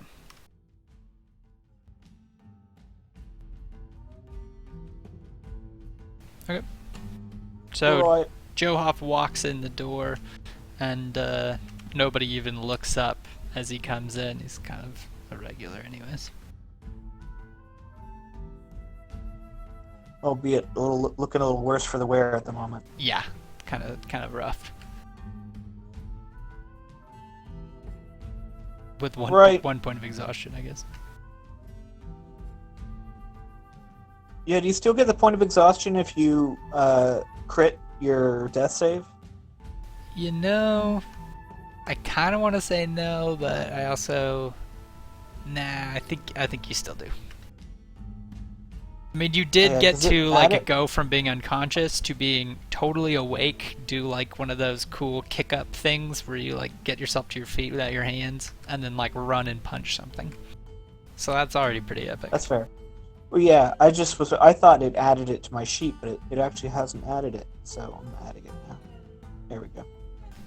As you approach, Big Pete kind of like stands up from his table and goes, "Oi there, Joe Hoff. A nautical man now. How goes it? You look like shit." Well, yeah, feel like shit, don't I? Baby, you got a minute, maybe for a quick conversation on the side with me? "Of course." And then he like takes you into this room. "So what can I do you for?" Well, we've got two things we need to get covered here. The first is, you know that fucker who's gonna take my place in the Bud Pit. "Oh yeah, E." Yeah, well, as it turns out, he didn't come back from our last misadventure. "Oh, has he run away?" In a manner of speaking, he's dead. "That's some manner of speaking. But Yeah, well, I guess my what I'm condolences." asking- Yeah, thanks. I guess what I'm asking though is, what does that leave us with regards to the Crimson Rats and the? The Crimson Rats are gonna want to see a body in the ring. And they're gonna want to see a good one too. Yeah, that's what I figured. Yeah, well, I guess you put my name back on the list again. And he looks a little sad because he knows what that means to you, but he nods. "Is that all then?" No, not quite. Do you know anything about that, them cult members that seem to be working with the rats? "Yeah, it's funny that you mention that. It seems like the Crimson Rats and the cultists are well, becoming a little bit at odds." Oh yeah, what, how's so? "Well, it seems to me like the Crimson Rats are wanting one thing, and the cultists are wanting another." You got some notion as to what it is the cultists are wanting? "No, but they want more bodies on the ground than the Crimson Rats tend to like. The Crimson Rats are getting a little bit anxious at the amount of things they've been up to. It's not so much clandestine as they'd like." Yeah, well, Guess they should have thought of that before they got in this kind of situation, eh? Hey, you know anything about what's going on with the big families, the house burning down, the murders and whatnot? You know anything about that? Yeah, rumor is Miliardo's killing everybody and everything that moves. Taking over. Yeah, you reckon those rumors are accurate? No. I don't know. Miliardo doesn't seem the type to me, but then again, them nobles never seem the type before they start killing everybody. Yeah, well, I can't say I like the fucker, but I have to say after being on that ship with him for so long, it just don't seem tight.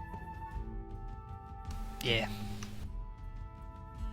Alright, well, hey, you let me know when my day in the ring is, and if you hear anything more about cultists, you tell Joe know. Can do. Come back and see me sometime. Yeah, you know it, especially if you're spying. And he kind of like nods at you like a goodbye. And as you're like leaving, he says, "Sorry about E. He was the reckless sort, but I kind of liked him." Yeah, he was a good guy. There's a lot of people in this here city that probably deserve to die a lot more than he does. Yeah.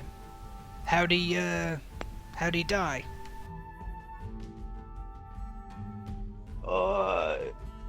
Some kind of sea serpent octopus fucker. Got attacked by a bunch of weird ass spora types, eh? And one of them summoned some big sea fucker, and yeah, well, he wouldn't run. He wouldn't, and stood up to it. Cost him Fucking hell. That's crazy. Yeah, he probably doesn't go back to sea anytime soon. That'd be alright. He laughs. Yeah, well, alright, say the cash for me, and I guess I'll be getting back then. Thanks for. Yep, anytime.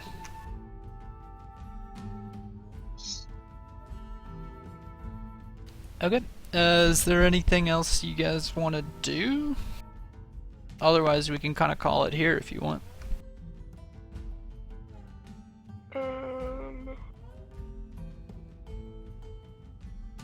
I've got I some guess stuff not. to discuss with you in the meantime, John, between now and next time. Sure, yeah, It's yeah. not pressing. Yeah, I think probably just stuff that I would have to check in with you about. Like, Izzy's pretty stressed that we're not going to the Wheel Death right away. Sure. So she'd probably at least cast Sending to Terran again to see if he's safe. And yeah, just generally being. Yeah, if you want to cast Sending to Terran, I can answer for that. Do you want to do that now or next week? No, we can end with that. Okay. So I guess she wouldn't do it until the end of the day, though. So I guess if they're calling it a day back at the barracks, she would probably just say something like, "I'm sorry it's taking so long. We suffered some loss. We are coming to the Wheel Death as soon as possible. Be safe." And that's it. In response, there's a delay, and then you hear, "I told you not to come back." Fucking hell. Whoa! And that's Oh, where we'll end. God. No. Boo! How? Well, we're going back.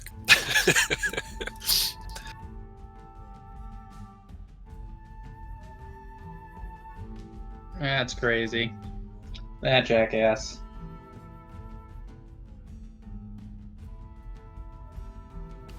What will happen? Tune in next time on Milestone something something.